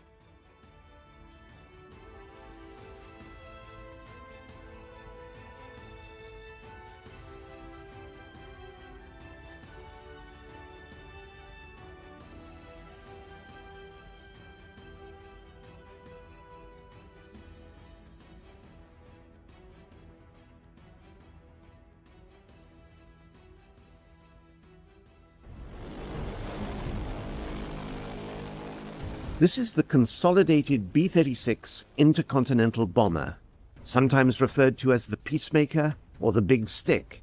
It was the largest conventional warplane ever built. It had tremendous range and a great payload. With its 6 piston engines turning, and later 4 more jets burning, the B-36 for many years projected America's military might.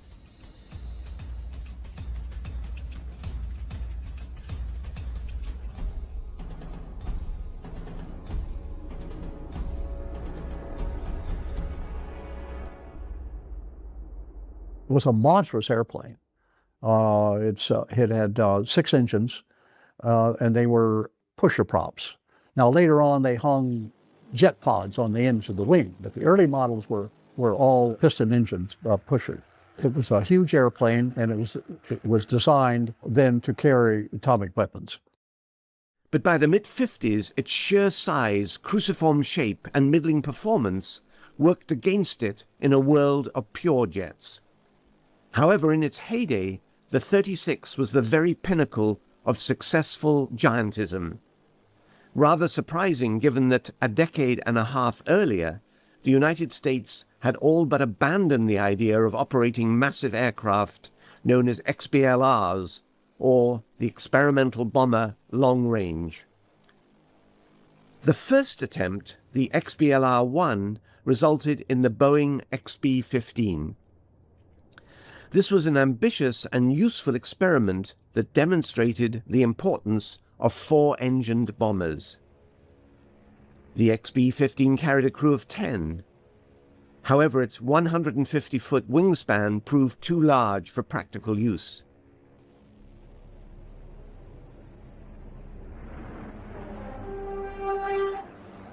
But Boeing's next offering, the XB-17, which followed a year later, perfectly met the needs of the Army. Despite the Army Air Force's decision not to proceed with the XB-15, the political mood in 1938 was undergoing a sea change. With the acquisition of total power by the Nazi Party, American military planners had to contemplate a scenario of German domination of Europe, including Britain. In America in 1938, the question being secretly asked was, what if Britain did fall? Perhaps the only way of striking back at the Axis powers in Europe was with the once dismissed experimental bomber long range. The XBLR-2 came together as the XB-19, somewhat bigger than the XB-15, and in fact bigger than any other aircraft in the world at that time. It was to be built by Douglas Aircraft in California. However, by the time the B-19 first flew, the Battle of Britain had already been won, when a few hundred pilots of RAF Fighter Command were just able to halt the Nazi juggernaut. Notwithstanding these events, the B-19 project continued. Some indication of the project's size can be gained from the scope of its planning. The XB-19 required no less than 4 acres of drawings, 500 engineers, and more than 2 million hours of R&D and construction. The wings on their own had a 200... The two massive main tires were 8 foot high, and each was of 24 ply, using 150 miles of rayon cord and 3 miles of steel wire. All of the flying control surfaces were so large that they could only be operated via power-assisted devices. The rudder alone took up an area of 237 square feet of movable surface. To communicate within such a large aircraft, it was necessary to install a 24-set telephone system and a loudspeaker cum fire alarm warning device. And to enable missions of up to 3 days and accommodate at least 13 crew, it was necessary to have a galley, a wardroom, as well as a bunk room. Such were the proportions of what Douglas liked to refer to as their hemispheric defender. In theory, this behemoth flying machine could fly more than 1/3 of the distance around the world without refueling, perhaps reaching parts of Europe and the return trip too.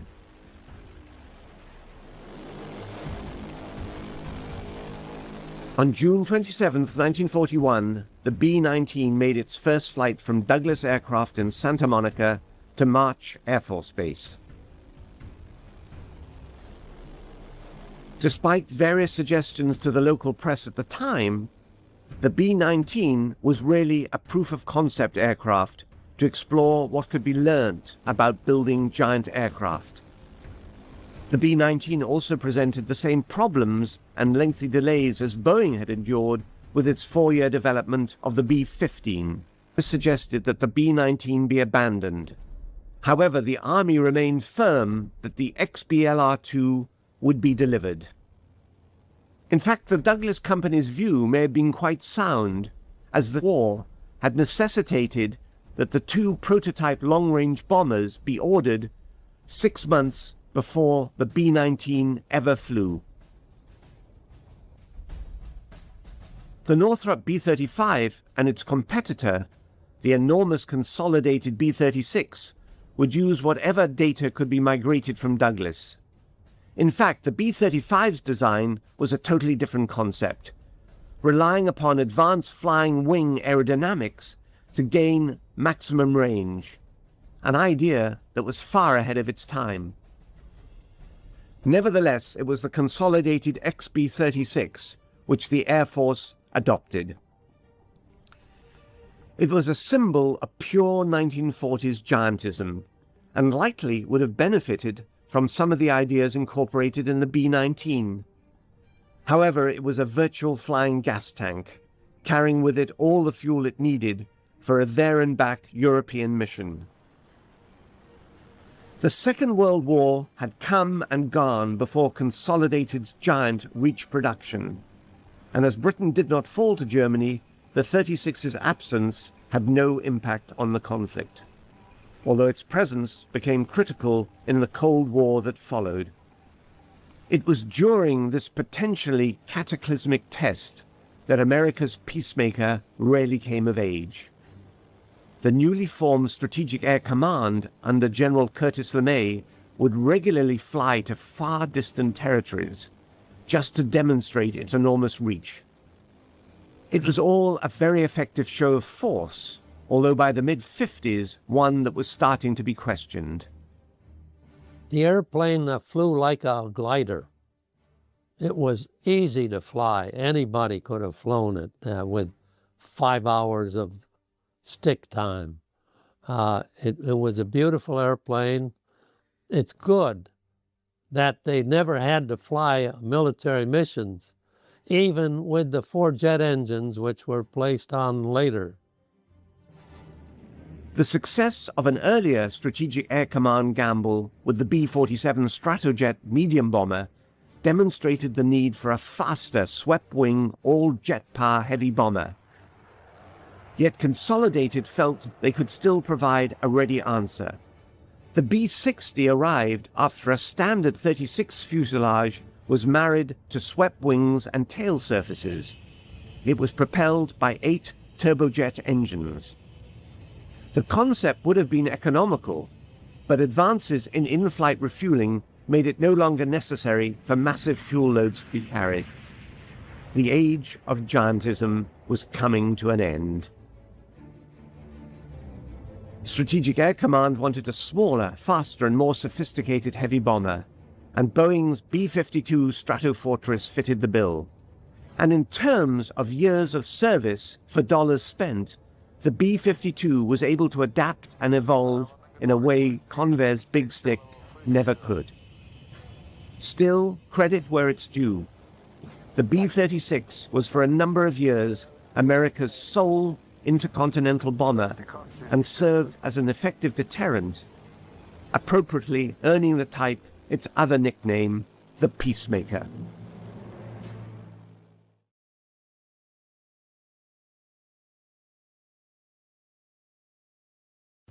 The Boeing B-47 Stratojet is a retired American long-range, 6-engine, turbo-powered strategic bomber designed to fly at high subsonic speed and high altitude to avoid enemy interceptor aircraft.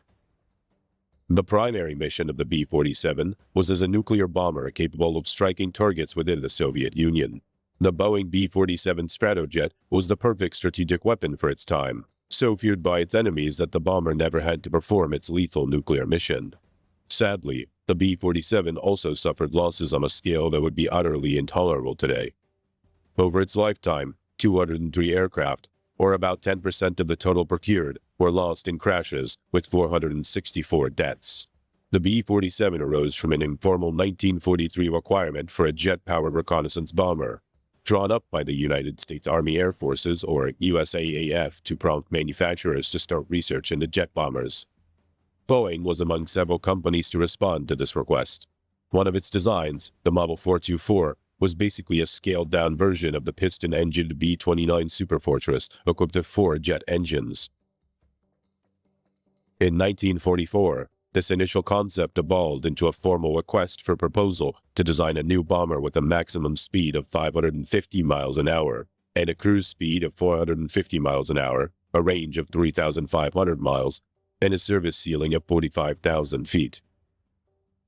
In December of 1944, North American Aviation, Convair, Boeing, and the Glenn Martin Company submitted proposals for the new long-range jet bomber.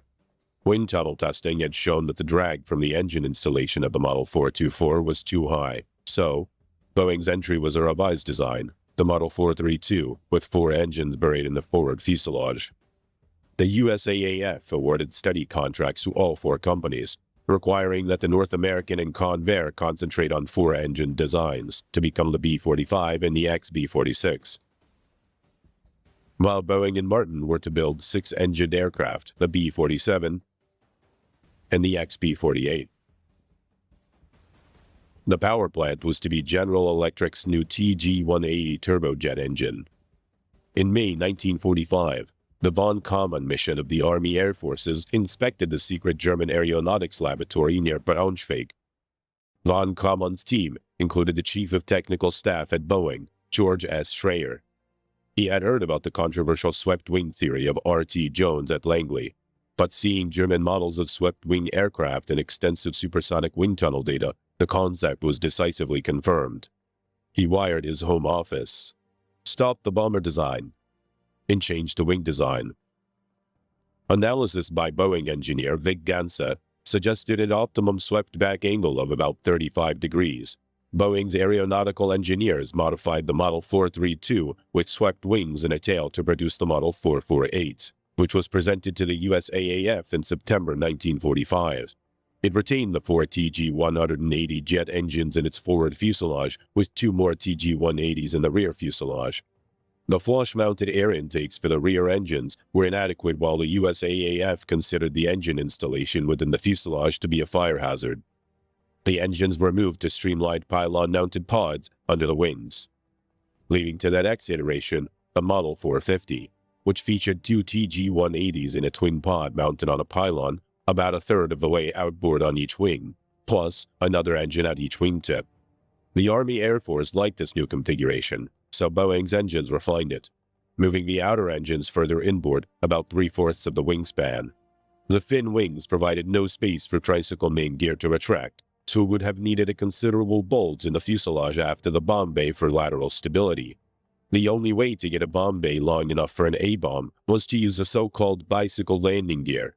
The 2 main gear assemblies, arranged in a tandem configuration, and outrigger struts filled to the inboard engine pods. As the landing gear arrangement made rotation impossible, it was designed so that the aircraft rested on the ground at the proper angle for takeoff. Pleased with the refined Model 450 design, in April 1946, the USAAF ordered 2 prototypes to be designated XB-47. Assembly began in June 1947. The first XB-47 was rolled out on September 12, 1947.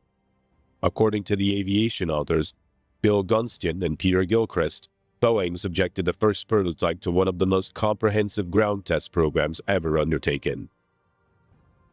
The XB-47 prototype flew its first flight on the 17th of December 1947, with test pilots Robert Robbins and Scott Ulster at the controls.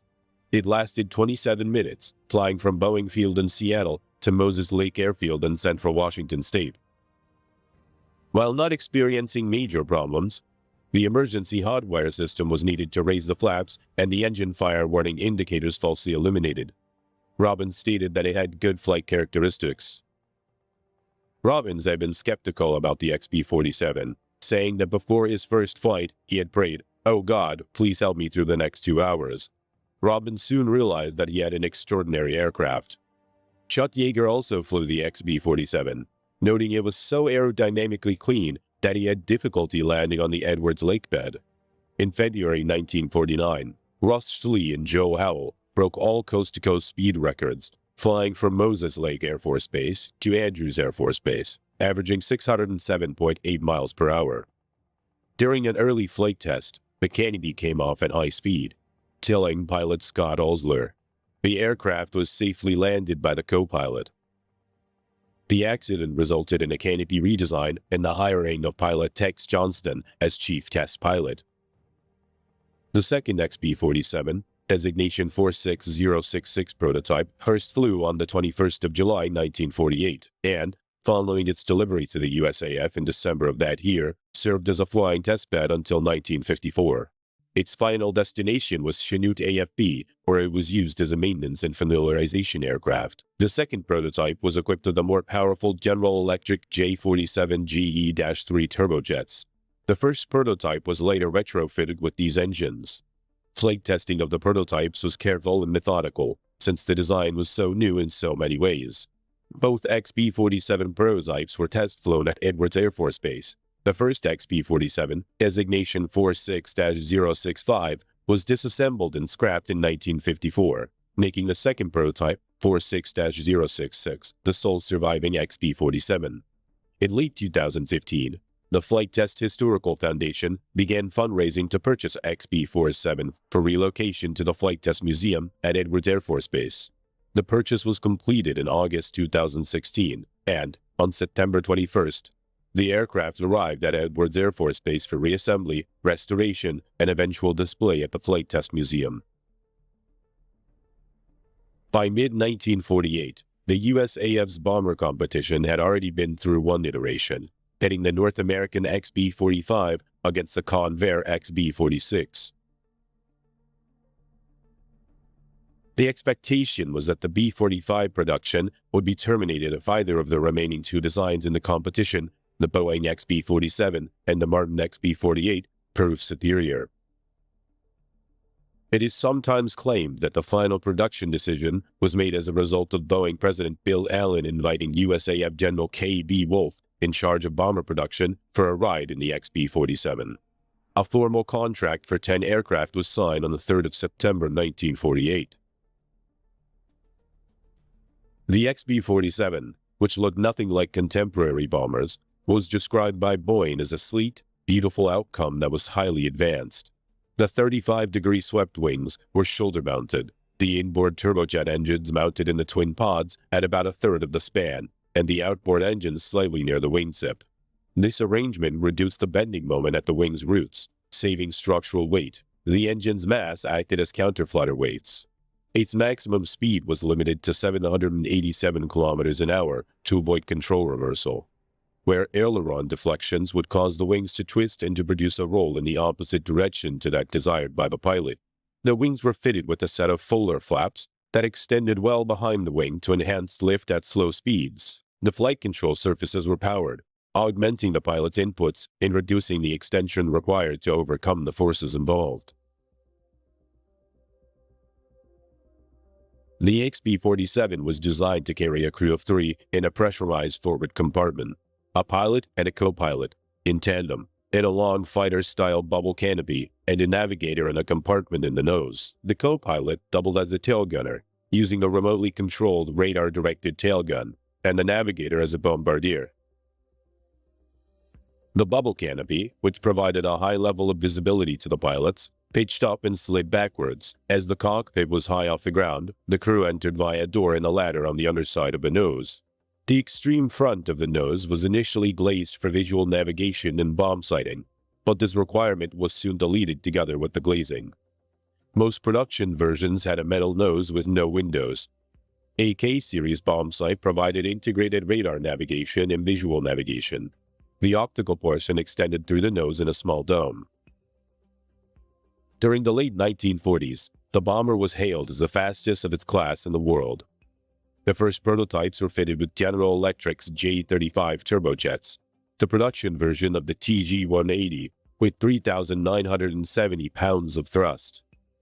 Early jet engines did not develop good thrust at low speeds, so to assist the takeoff when heavily loaded, the B-47 had provisions for fitting solid-fuel rocket-assisted takeoff or RATO rockets, each generating roughly 1,000 pounds of static thrust. Early aircraft had mounts for 9 RATO units, built into each side of the rear fuselage, arranged in 3 rows with 3 bottles. Most of the space within the upper fuselage was taken up by self-sealing fuel tanks, the wing having been deemed unsuitable for storing fuel. The performance of the Model 450 was projected to be so good that the bomber would be as fast as fighters than on the drawing board. Thus, the only defensive armament was to be a tail turret with 250 caliber or 12.7 mm AN-M2 Browning machine guns, which would in principle be directed by an automatic fire control system. The 2 XB-47s were neither fitted with combat equipment nor tail turrets, as they were engineering and flight test aircraft only. The total bomb load capacity was to be 25,000 pounds. Production aircraft were to be equipped with modern electronics for navigation, bombing, countermeasures, and turret fire control. Navigation was more difficult than on earlier aircraft due to the higher speed involved. One problem with the aircraft was that at higher altitudes, where the pure turbojet engines could produce good fuel economy, the wing was very compromised. At the top of the B-47's envelope, about 35,000 feet, it was coffin corner. That means at this level, which produced the most range at most weights due to fuel consumption, there was an envelope of 9.3 kilometers an hour between maximum Mach and stall speed. For the B-47 to cross the Atlantic Ocean, it had to be flown this high. Due to its rudimentary autopilot, the pilot had to leave it turned off and spend up to 8 hours diligently monitoring the airspeed and adjusting the throttles to avoid going into stall. The aircraft was so aerodynamically clean that the rapid descent from higher cruise altitude to the landing pattern required dragging the deployed rear landing gear. The relatively high wing loading required a high landing speed of 330 kilometers an hour. To shorten the landing roll, USAF test pilot Major Guy Townsend promoted the addition of a 32-foot German-invented ribbon drag chute. Thrust reversers had not been developed at this time. For the same reason, the B-47 was the first mass-produced aircraft to be equipped with an anti-skid braking system. A related problem was that the aircraft's engines would have to be throttled down on landing approach. Since it could take as long as 20 seconds to throttle them back up to full power, the bomber could not easily do a touch-and-go momentary landing. A 16-foot approach chute, drogue parachute, provided aerodynamic drag so that the aircraft could be flown at approach speeds with the engines throttled and ready to spool medium power. On the ground, the pilots used a 32-foot brake chute. The brake chute could be deployed to stop the aircraft from porpoising or bouncing after a hard landing on the front nose gear. Training typically included an hour of dragging the approach parachute around the landing pattern for multiple practice landings. The USAF Strategic Air Command operated multiple B-47 models from 1951 through 1965. Upon entry to service, its performance was closer to that of the contemporary fighters than the extant B-36 Peacemaker bomber, setting multiple records with ease. It handled well in flight, the controls having a fighter-like light touch.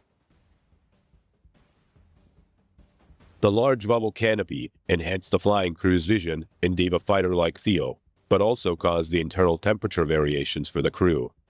In 1953, the B-57 became operational. It was so sluggish on takeoff and too fast on landings, an unpleasant combination. If landed at the wrong angle, the B-47 would bounce fore and aft. If the pilot did not lift off for another go-around, instability would quickly cause it to skid onto one wing and cartwheel. Because the wings and surfaces flexed in flight, low-altitude speed restrictions were necessary to ensure effective flight control. Initial mission profiles included the locked bombing of nuclear weapons. As the training for this imposes repeated high stress on the aircraft, the airframe lifetime would have been severely limited by metal fatigue, and this maneuver was also eliminated. Improved training led to a good safety record, and few crew felt the aircraft was unsafe or too demanding. But apparently there were some air crews who had little affection for the B-47. By 1956, the USAF had 28 wings of the B-47 bombers and 5 wings of RB-47 reconnaissance aircraft. The B-47 was the first line of America's strategic nuclear deterrent, often operating from forward bases in the UK, Morocco, Spain, Alaska, Greenland, and Guam. B-47s were often set up on the 1/3 alert, with a third of operational aircraft available sitting on handstands or an alert ramp adjacent to the runway, landed with fuel and nuclear weapons, crews on standby, ready to attack the USSR at short notice. Crews were trained to perform minimal interval takeoffs, one bomber following another into the air at intervals of as little as 15 seconds to launch as fast as possible. MITO could be hazardous, as the bombers left wingtip vortices and general turbulence behind them. The first-generation turbojet engines, fitted with water injection systems, also created dense black smoke. The B-47 was the backbone of SAC until 1959, when the B-52 began to assume nuclear alert duties and the number of B-47 bomber wings started to be reduced. B-47 production ceased in 1957, though modifications and rebuilds continued. Operational practice for B-47 bomber operations during this time went from high-altitude bombing to low-altitude strike, which was judged more likely to penetrate Soviet defenses. Crews trained in pop-up attacks, coming in at low level at 787 kilometers an hour and then gliding abruptly near the target before releasing a nuclear weapon. One of the more notable mishaps involving a B-47 occurred on the 5th of February 1958 near Savannah, Georgia, in the so-called 1958 Tybee Island B-47 crash. A B-47 based at Homestead AFB, Florida, was engaged in a simulated combat exercise against an F-86 fighter. As was the practice at the time, the B-47 was carrying a single 76,000-pound or 3,400-kilo Mark 15 nuclear bomb, without its core. During this exercise, the two aircraft collided. The F-86 crashed after the pilot ejected, while the B-47 suffered substantial damage, including loss of power in one outboard engine. After 3 unsuccessful landing attempts at Hunter Air Force Base, the bomber pilot had to soft-drop the Mark 15 weapon off the coast of Savannah, Georgia, near Tybee Island, after which the B-47 landed safely. Despite an extensive 9-month search, the unarmed bomb was never found. Additional fatigue problems appeared later, especially in the upper fuselage longerons, but for the most part, B-47s were cleared for flight. Although the response to the emergency was ultimately successful, the results were not immediate. Despite a dramatic dip in flying hours, there were 22 more B-47s destroyed in 1958. Not until 1960 did the corrective efforts take full effect, and as the B-52 fleet grew, economics dictated that the B-57 phase-out would follow. By 1966, only 16 RB-47s were left operating. For a time, the B-47's high performance and diligent crew provided the United States with overwhelming strategic advantage, but the experience was a sobering one. SAC learned from it. It vastly improved training and flying safety procedures, and the B-52 quickly became the Air Force's principal nuclear bomber. The final recorded flight of a B-47 was on the 17th of June, 1986, when a B-47E was restored to flight-worthy condition for a one-time ferry flight. This aircraft was flown from Naval Air Force Weapons Station, China Lake, California, to Castle Air Force Base, California, for static display at the Castle Air Museum, where it patiently resides.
One thing you'll find, it certainly flies a lot different than the airplanes you've been working with before.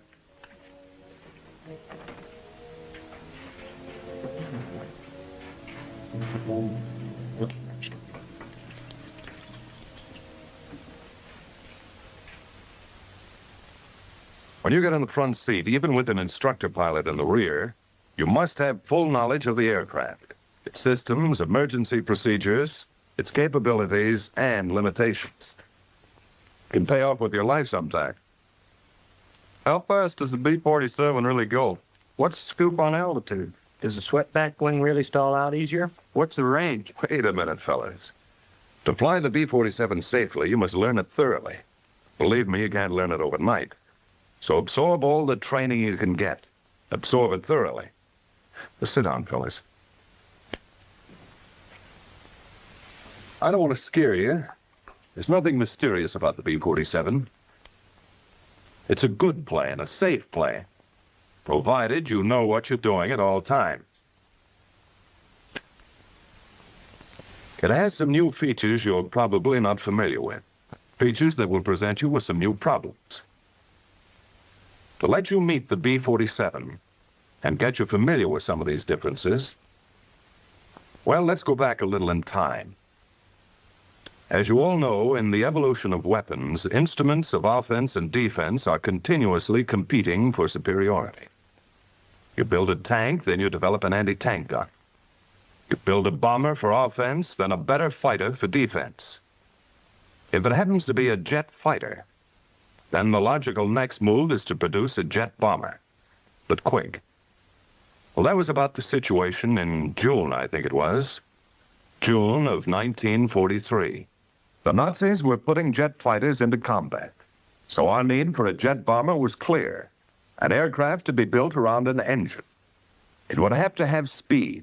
More speed than was ever thought possible for a bomber before. It needed altitude. The higher, the better. It had to have range. That was a sore spot, too. For the first time in any set of requirements, ease of maintenance was a priority consideration. Designers and engineers all over the country analyzed the requirements in terms of the data available in 1943. They worked with slipsticks, drafting boards, wind tunnels. It was common knowledge that the piston pounders of the day attained their optimum range and performance at a moderate speed and in the lower altitudes. One of the most discouraging features of the jet engine was its staggering fuel consumption. This generated some also-provoking problems of range and extremely high gross weights. It was known that a jet engine would deliver its best performance near its maximum speed and at very high altitudes. It would also use less fuel operating under these conditions. In the first model, 4 jet engines were mounted on a thin version of a conventional straight wing. But a straight wing just didn't have enough speed advantage. To find a high-speed wing, the wind tunnel did a free beer business with all kinds of problems. Early data favored a clean wing, so the engines were fitted into the fuselage along with the fuel tanks. The wings still couldn't achieve enough speed. About this time, the Allied armies had conquered Hitler's Europe. Captured Nazi research data revealed that the Germans had developed a radical wing design, the swept wing. The plans indicated that the wing could withstand extremely high speeds. Wind tunnel tests confirmed this fact, but it also revealed some sobering problems of sweepback. By increasing the angle of sweep, you can increase the critical speed of the airfoil. But as you increase the angle of sweep, you decrease the span. Since the range of any airfoil is a function of span, they had to compromise to get the maximum of both speed and range. The wind tunnel and slide rule discovered problems of lateral control at the lower air speeds caused by the tendency of the outer portion of the swept wing to stall first. So the problems of lateral control were reduced by designing large aileron and flap areas. To keep the wing clean, the engines were kept in the fuselage along with the fuel. However, with this arrangement, an engine fire could be disastrous. The insulation required to protect the fuselage and fuel was impractical. The engines were too inaccessible for maintenance, so they were fitted below the wing. When the outboard engine nacelle was added, the problems of lateral control were further reduced. To keep the wing clean and thin, a variety of landing gear arrangements were tried. As the design progressed, the tandem gear came into the picture, retracting the main gear along the center line of the fuselage. This looked like the answer. In order to accept the high load factors imposed upon it during all flight conditions, the thin wing had to be extremely flexible. So the wing was designed to move through a 17-foot arc at the tip. The wind tunnel experiments on this flexible model were severe. The tunnel's wind currents worked the model over in every possible attitude of flight, subjecting it to every speed condition from the slowest up to disintegration. Here, engineers discovered some disadvantages of the swept wing, like additional weight for wing structure, tough problems of lateral control at low airspeeds, longer takeoff and landing rolls due to the necessary high speeds. But the speed potential of a swept wing was worth accepting the disadvantages. By November 1945, the present configuration and arrangement was pretty well firmed up, and Boeing began to build 2 prototypes incorporating a 35-degree angle of sweep in the wing. On December 17, 1947, 44 years to the day after the Wright brothers made aviation an airborne reality at Kitty Hawk Beach, the jet bomber idea went on trial. A Stratojet was all set to try its wing, and they worked.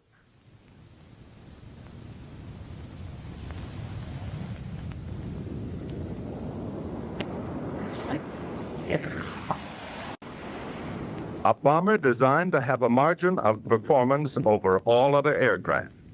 An offensive flying machine designed to aggravate the interception problem of fighters and frustrate every possible defense for years to come.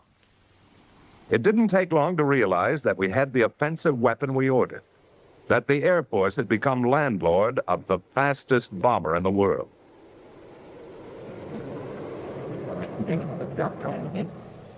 The first airplanes that rolled off the assembly lines at Wichita were subjected to intensive tests by a composite group of Air Force specialists. They learned the airplane the hard way during extensive, sometimes merciless, operational suitability tests. A lot of plain old hard work to learn if it was a safe airplane, how to maintain it, what supplies, facilities, and personnel were needed. The test program paid off in a big way for the Air Force. Sizable dividends in knowledge and experience. For instance, they learned some very important facts about landing. Don't land the front gear first.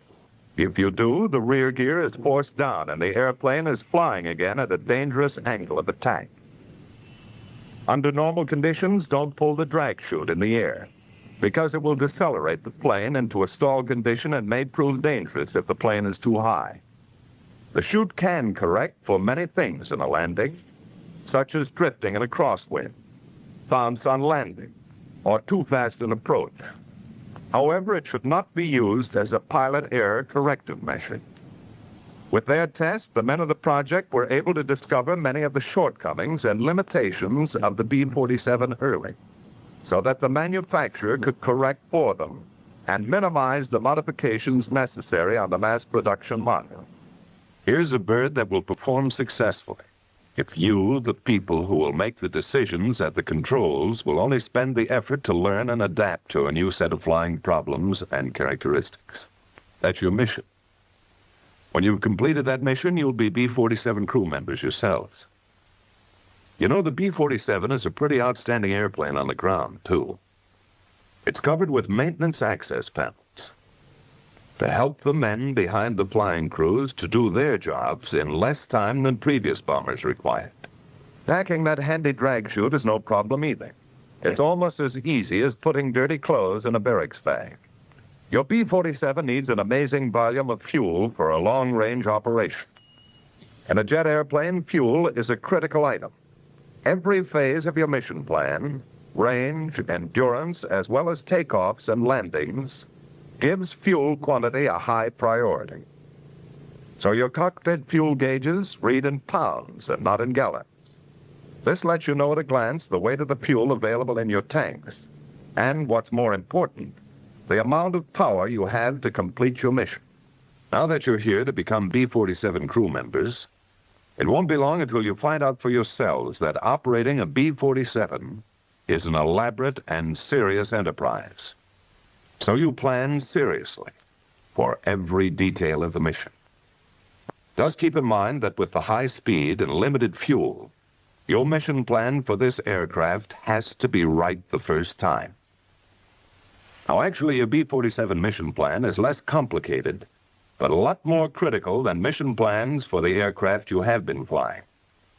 Anyone who has flown the airplane on a few missions will tell you that you can get the complete advantages out of every feature of the B-47 if you will plan every phase of its operation. In the air, you know, you're going to be your own flight engineer.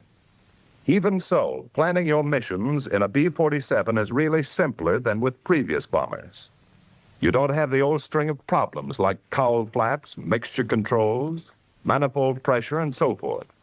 But you do have some new problems to consider with the airplane. And you'll have the solution right with you, as standard an item as your oxygen mask and crash helmet. If you're serious with your mission plan, it's like a guarantee in writing that you'll be getting the maximum performance out of the airplane. There's only one altitude for the best range. Since it's based largely on gross weight, your mission plan figures the fuel you're going to use for taxi and takeoff, and during climb to altitude. In order to maintain your optimum altitude at all times, you allow for the rapid decrease in gross weight by use of a climbing flight plan. But with a serious approach to your mission planning, you can pretty accurately estimate all the variables and get the maximum performance from every feature of the airplane.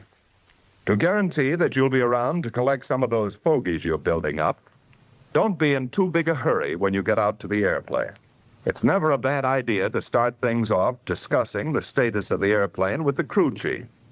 He won't be around if you need him upstairs. Flying this brute makes large demands on all the plane driving experience you've ever logged. So don't slough off anything on that exterior inspection.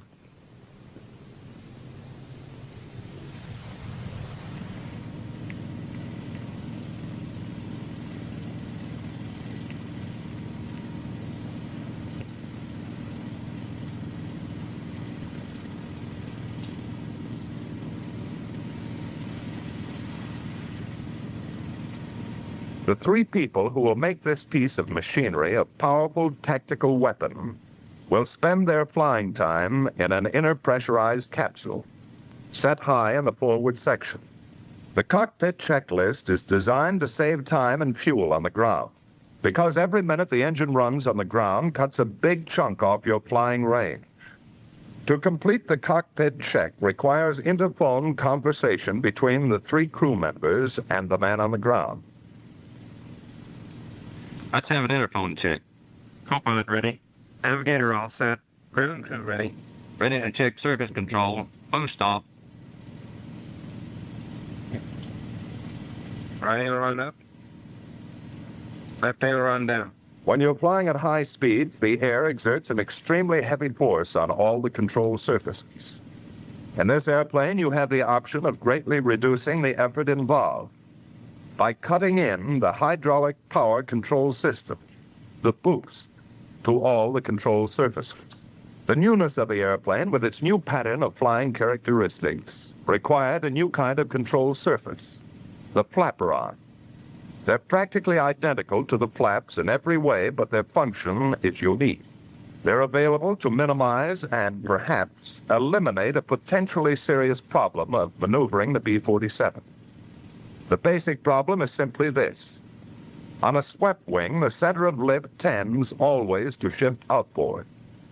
At low air speeds, in a stall for example, the still air on the top surface of the wing moves toward the wing tips and literally piles up. With the surface power control on, the flaperon, once extended, will rotate upward when the aileron on its side goes up over 5 degrees. The flaperon actually spills the still air before it can pile up and create a serious lateral control problem at low air speeds. You don't have to allow any time for engine warm-up. Once these jets are fired up, they're ready to fly. They do have a mean streak, so clear the danger areas well ahead and behind the engine and go to it. Ready to start number 4. Co-pilot ready.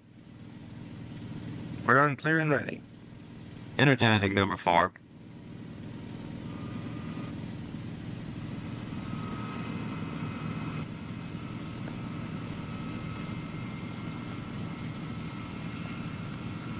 %. Start on forward.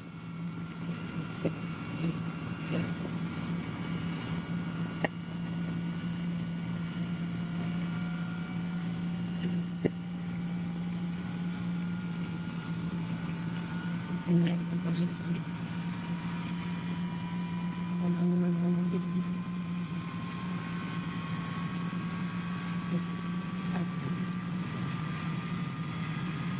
around number 4, ready for 5. Don't be in too big a hurry to get them all there. There's no easier way to wash out a jet engine than poor starting technique.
Taxi out with 2 engines. The minimum thrust to start a ground roll and still hold down fuel consumption.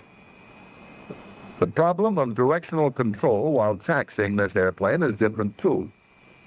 Neither differential braking nor differential engine thrust will steer a tandem gear. So the forward gear is steerable hydraulically with the rudder pedal. The ratio of steering rotation is selected by the pilot.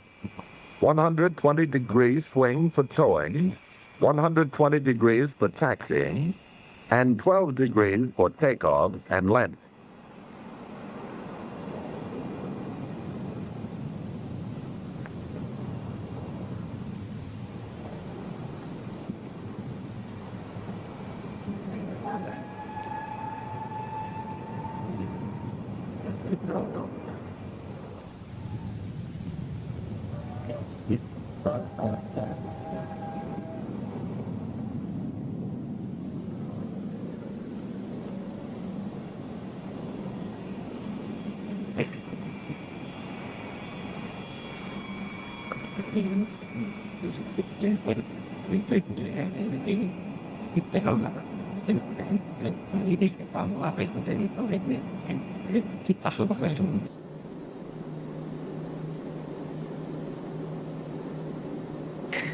Once you're lined up on the runway, all you need is the final check and power for the takeoff roll.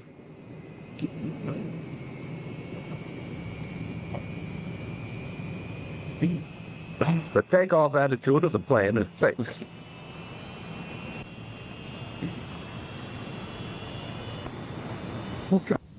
You always take off and land with full flap. At a crosswind, you'll use some aileron to keep from lifting. The flap rods will be in there pitching too. You can't pull it off. When it's good and ready, the plane will fly off by itself.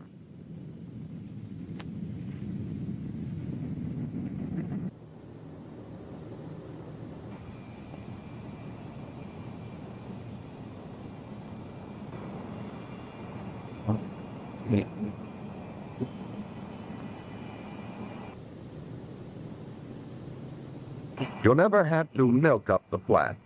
If you reach your mushing or sinking point before you have sufficient flap-up speed, the flaps will stop automatically until safe speed is achieved.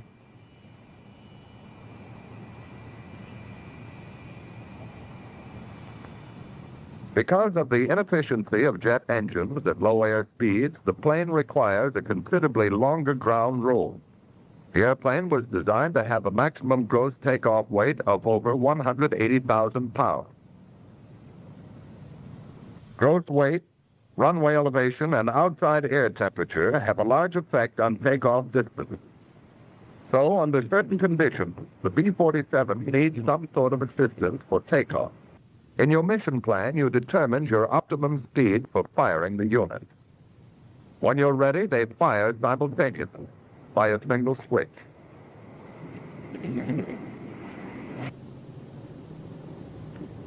Here we go.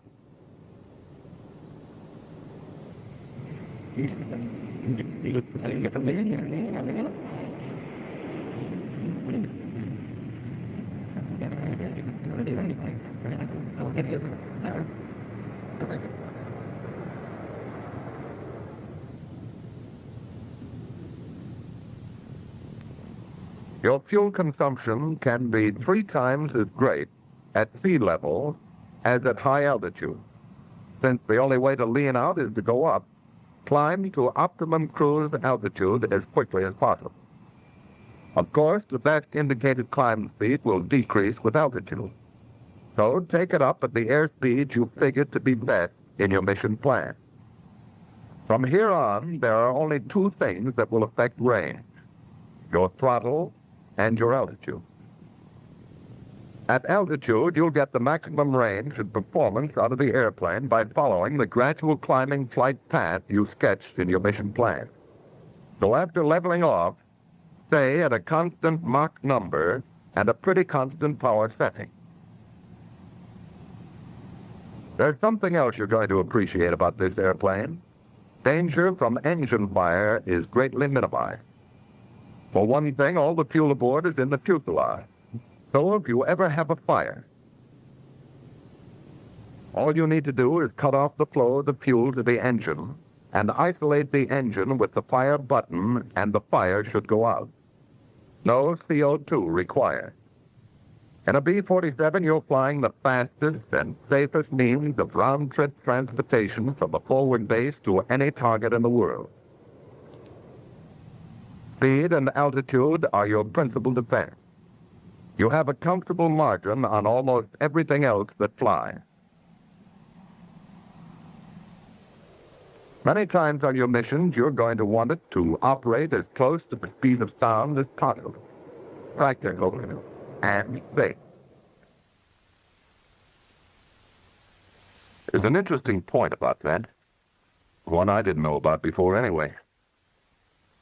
It seems a curious old German scientist named Mach discovered that the speed of sound varies with the temperature of still air. Generally speaking, as you go up into the higher altitudes, the air gets colder and the speed of sound decreases. In the new group of expressions you'll be picking up around here, the speed of sound is known as Mach 1. Your B-47 is built to safely approach a certain percentage of Mach 1. Knowing how to operate within your allowable percentage is going to help you become one of those ripe old pilots someday. The percentage you are allowed is about as critical as your paycheck. As a matter of fact, your critical speed is called your critical Mach number. The airplane has a purposeful instrument called a Mach meter, which calibrates your true airspeed in terms of Mach. It saves a lot of mileage on your slide rule and lets you know at any time the ratio between the speed you're flying and the speed of sound. For example, at 0.75 Mach, you're moving along at 75% of the speed of sound at your altitude. B-47 stall characteristics are good. They do have one feature, though, that you'd better dig in and learn all about. An aerodynamic effect called buffeting. On the B-47, it amounts to a vibration all over the airplane that can build up to a violent and dangerous shaking under certain conditions. It starts when the smooth airflow across the airfoils begins to separate in any stall. As the flow separation increases, drag increases rapidly, and the airplane begins to buffet. If it gets to an advanced stage, the controls become ineffective. In a high-speed stall, advanced buffeting means that you're on the edge of serious trouble because you're approaching your critical Mach number. All airplanes have a critical Mach number, but very few have the power to reach such a high speed. But the B-47 has more than enough power to reach its critical Mach. To get the most efficient use of the airplane's capabilities, you have to fly at a speed that is very close to your critical Mach number. You can flip the B-47 right up next to its critical Mach limit and either cruise there safely or clobber yourself. It's your own personal choice to make. If you ever do get in trouble, here's what's happening. As a multi-engine jet jockey, you have to fly inside a couple of rigid speed curves. On one side, your stall speed increases with altitude. On the other, high-speed buffeting speed decreases with altitude. The higher you go, the narrower the operational range gets between a high and low-speed stall in level flight. It's possible to reach an altitude where you will stall out in level flight. If you do get up against your critical Mach number and into buffeting, it takes time to back off. To slow down in a reciprocating airplane, normally all you had to do was either decrease power or climb. But in a jet airplane, to minimize the possibility of flameout, your minimum RPM automatically gets higher with altitude. So at the higher altitude, even with the throttles back to idle, you will be cruising at a very high RPM. To climb would only put you farther into the corner. Because of pilot fatigue on the return from a mission or pilot error anytime, you can lose track of Mach number and the other variables until you have too much of all of them on your hands. For safety reasons, you have to keep an eye on the key instrument all the time. Of course, the best idea is to realize well in advance that you are approaching your critical Mach, or stall speed, and plan ahead. Letdown brings up another new group of special problems for solution. In order to avoid the enormous fuel consumption of low altitude, you'll maintain your cruising altitude much closer to your destination point than in a prop-driven aircraft, practically over your home base. The main landing gear has over twice the total drag of the airplane. They act as your dive brakes. The rear gear and outriggers can be lowered at very high indicated airspeed. The front gear is lowered as soon as the aircraft has decreased speed to below 174 knots. Just hold the best indicated airspeed you estimated in your mission plan and come on down. As you approach your landing base, you spend a minute or two checking your fuel and computing your gross weight at the landing point. Once you've figured it out, you can determine your safest approach and touchdown speed. Many times you'll enter the pattern with full flaps and start slowing down as early as the downwind leg. Slowing the B-47 down, even in a power-off condition, is a time-consuming operation because there's no prop drag to help you, and the airplane is so clean. We have some pretty strong reasons for a well-calculated approach and landing. Remember this. Every 5 knots of excess airspeed costs you 1,000 feet of runway.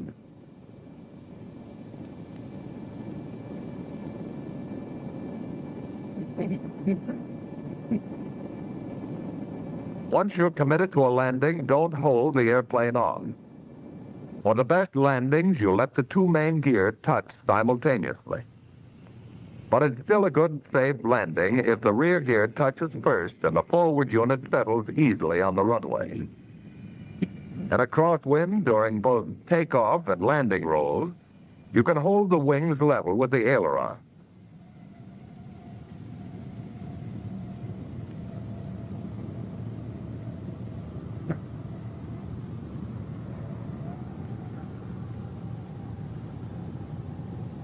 Jet engines produce a sizable thrust, even at idle RPM settings. It takes about twice as long to go from idle to 100% as from 50% to 100%. So maintain about 50% RPM until you're certain of landing or going around. Remember, there's no lift across the wing from propeller. So if it's necessary to refuse a landing, decide it as early as possible and open the throttle.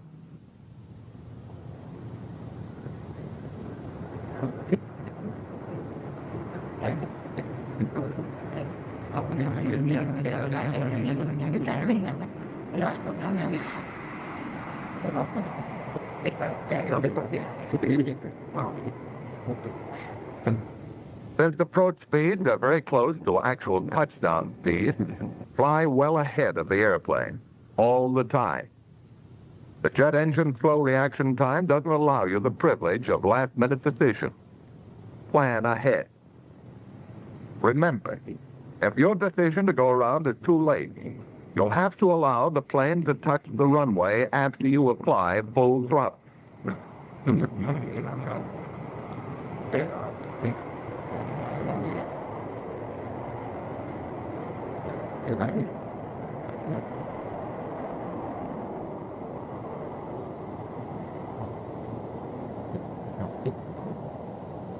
You can cut your ground roll almost in half by releasing the drag chute as you contact the runway. It made a lot of good landings and safe landings out of potentially bad or dangerous ones. Remember, the chute can correct many errors like bounce, deviation in a crosswind, or a landing that's too fast. It's most effective at higher speeds, so get it out as soon as you can. If necessary, anti-skid brakes and chute can be used simultaneously.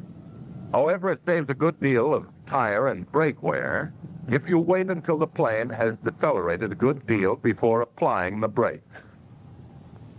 In the evolution of weapons, the instruments of offense and defense are competing continuously for superiority. The arsenal of flying machines, the advantage of speed has formerly been the exclusive province of fighting. B-47 is the new concept, the new advantage for round-trip bombing missions. For a long time to come, the B-47 will be the best answer, possibly the best solution, for the largest problems of delivering bombs to targets and getting flight crews home safe.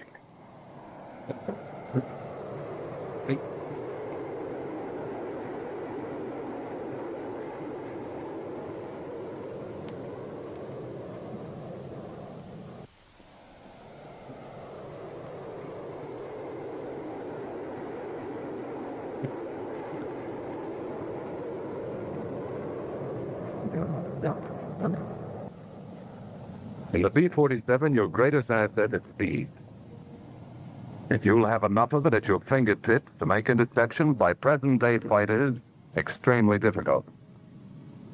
The B-47 has a way of flying all its own. Takes a little time and a lot of hard work to master. But if you honestly like to fly, it's worth it. It's really the best. First deployed in the early 1950s, the B-52 served as Strategic Air Command's primary deterrent weapon. Its range allowed SAC's nuclear arsenal to be deployed worldwide. The B-52 has been used for low-level bombing and electronic warfare missions. When it entered service in 1955, it represented the peak of jet bomber design. However, its origins trace back to a Department of Defense decision made a decade earlier during wartime. For much of World War II, the U.S. focused on refining existing technology to keep production lines operating at the urgency war required.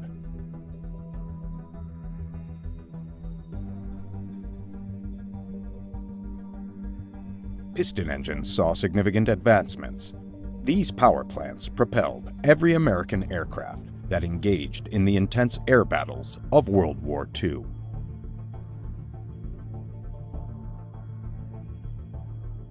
Even the formidable Boeing B-29, with superior speed, range, and payload capacity, still relied on piston engine technology.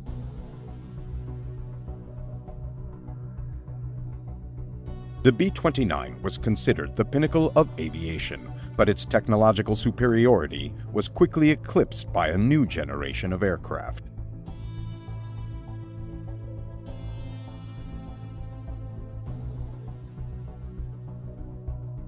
Early in the war, the U.S. was stunned to discover that Germany and Britain had developed gas turbine jet engines, capable of propelling fighters far faster than the legendary Superfortress.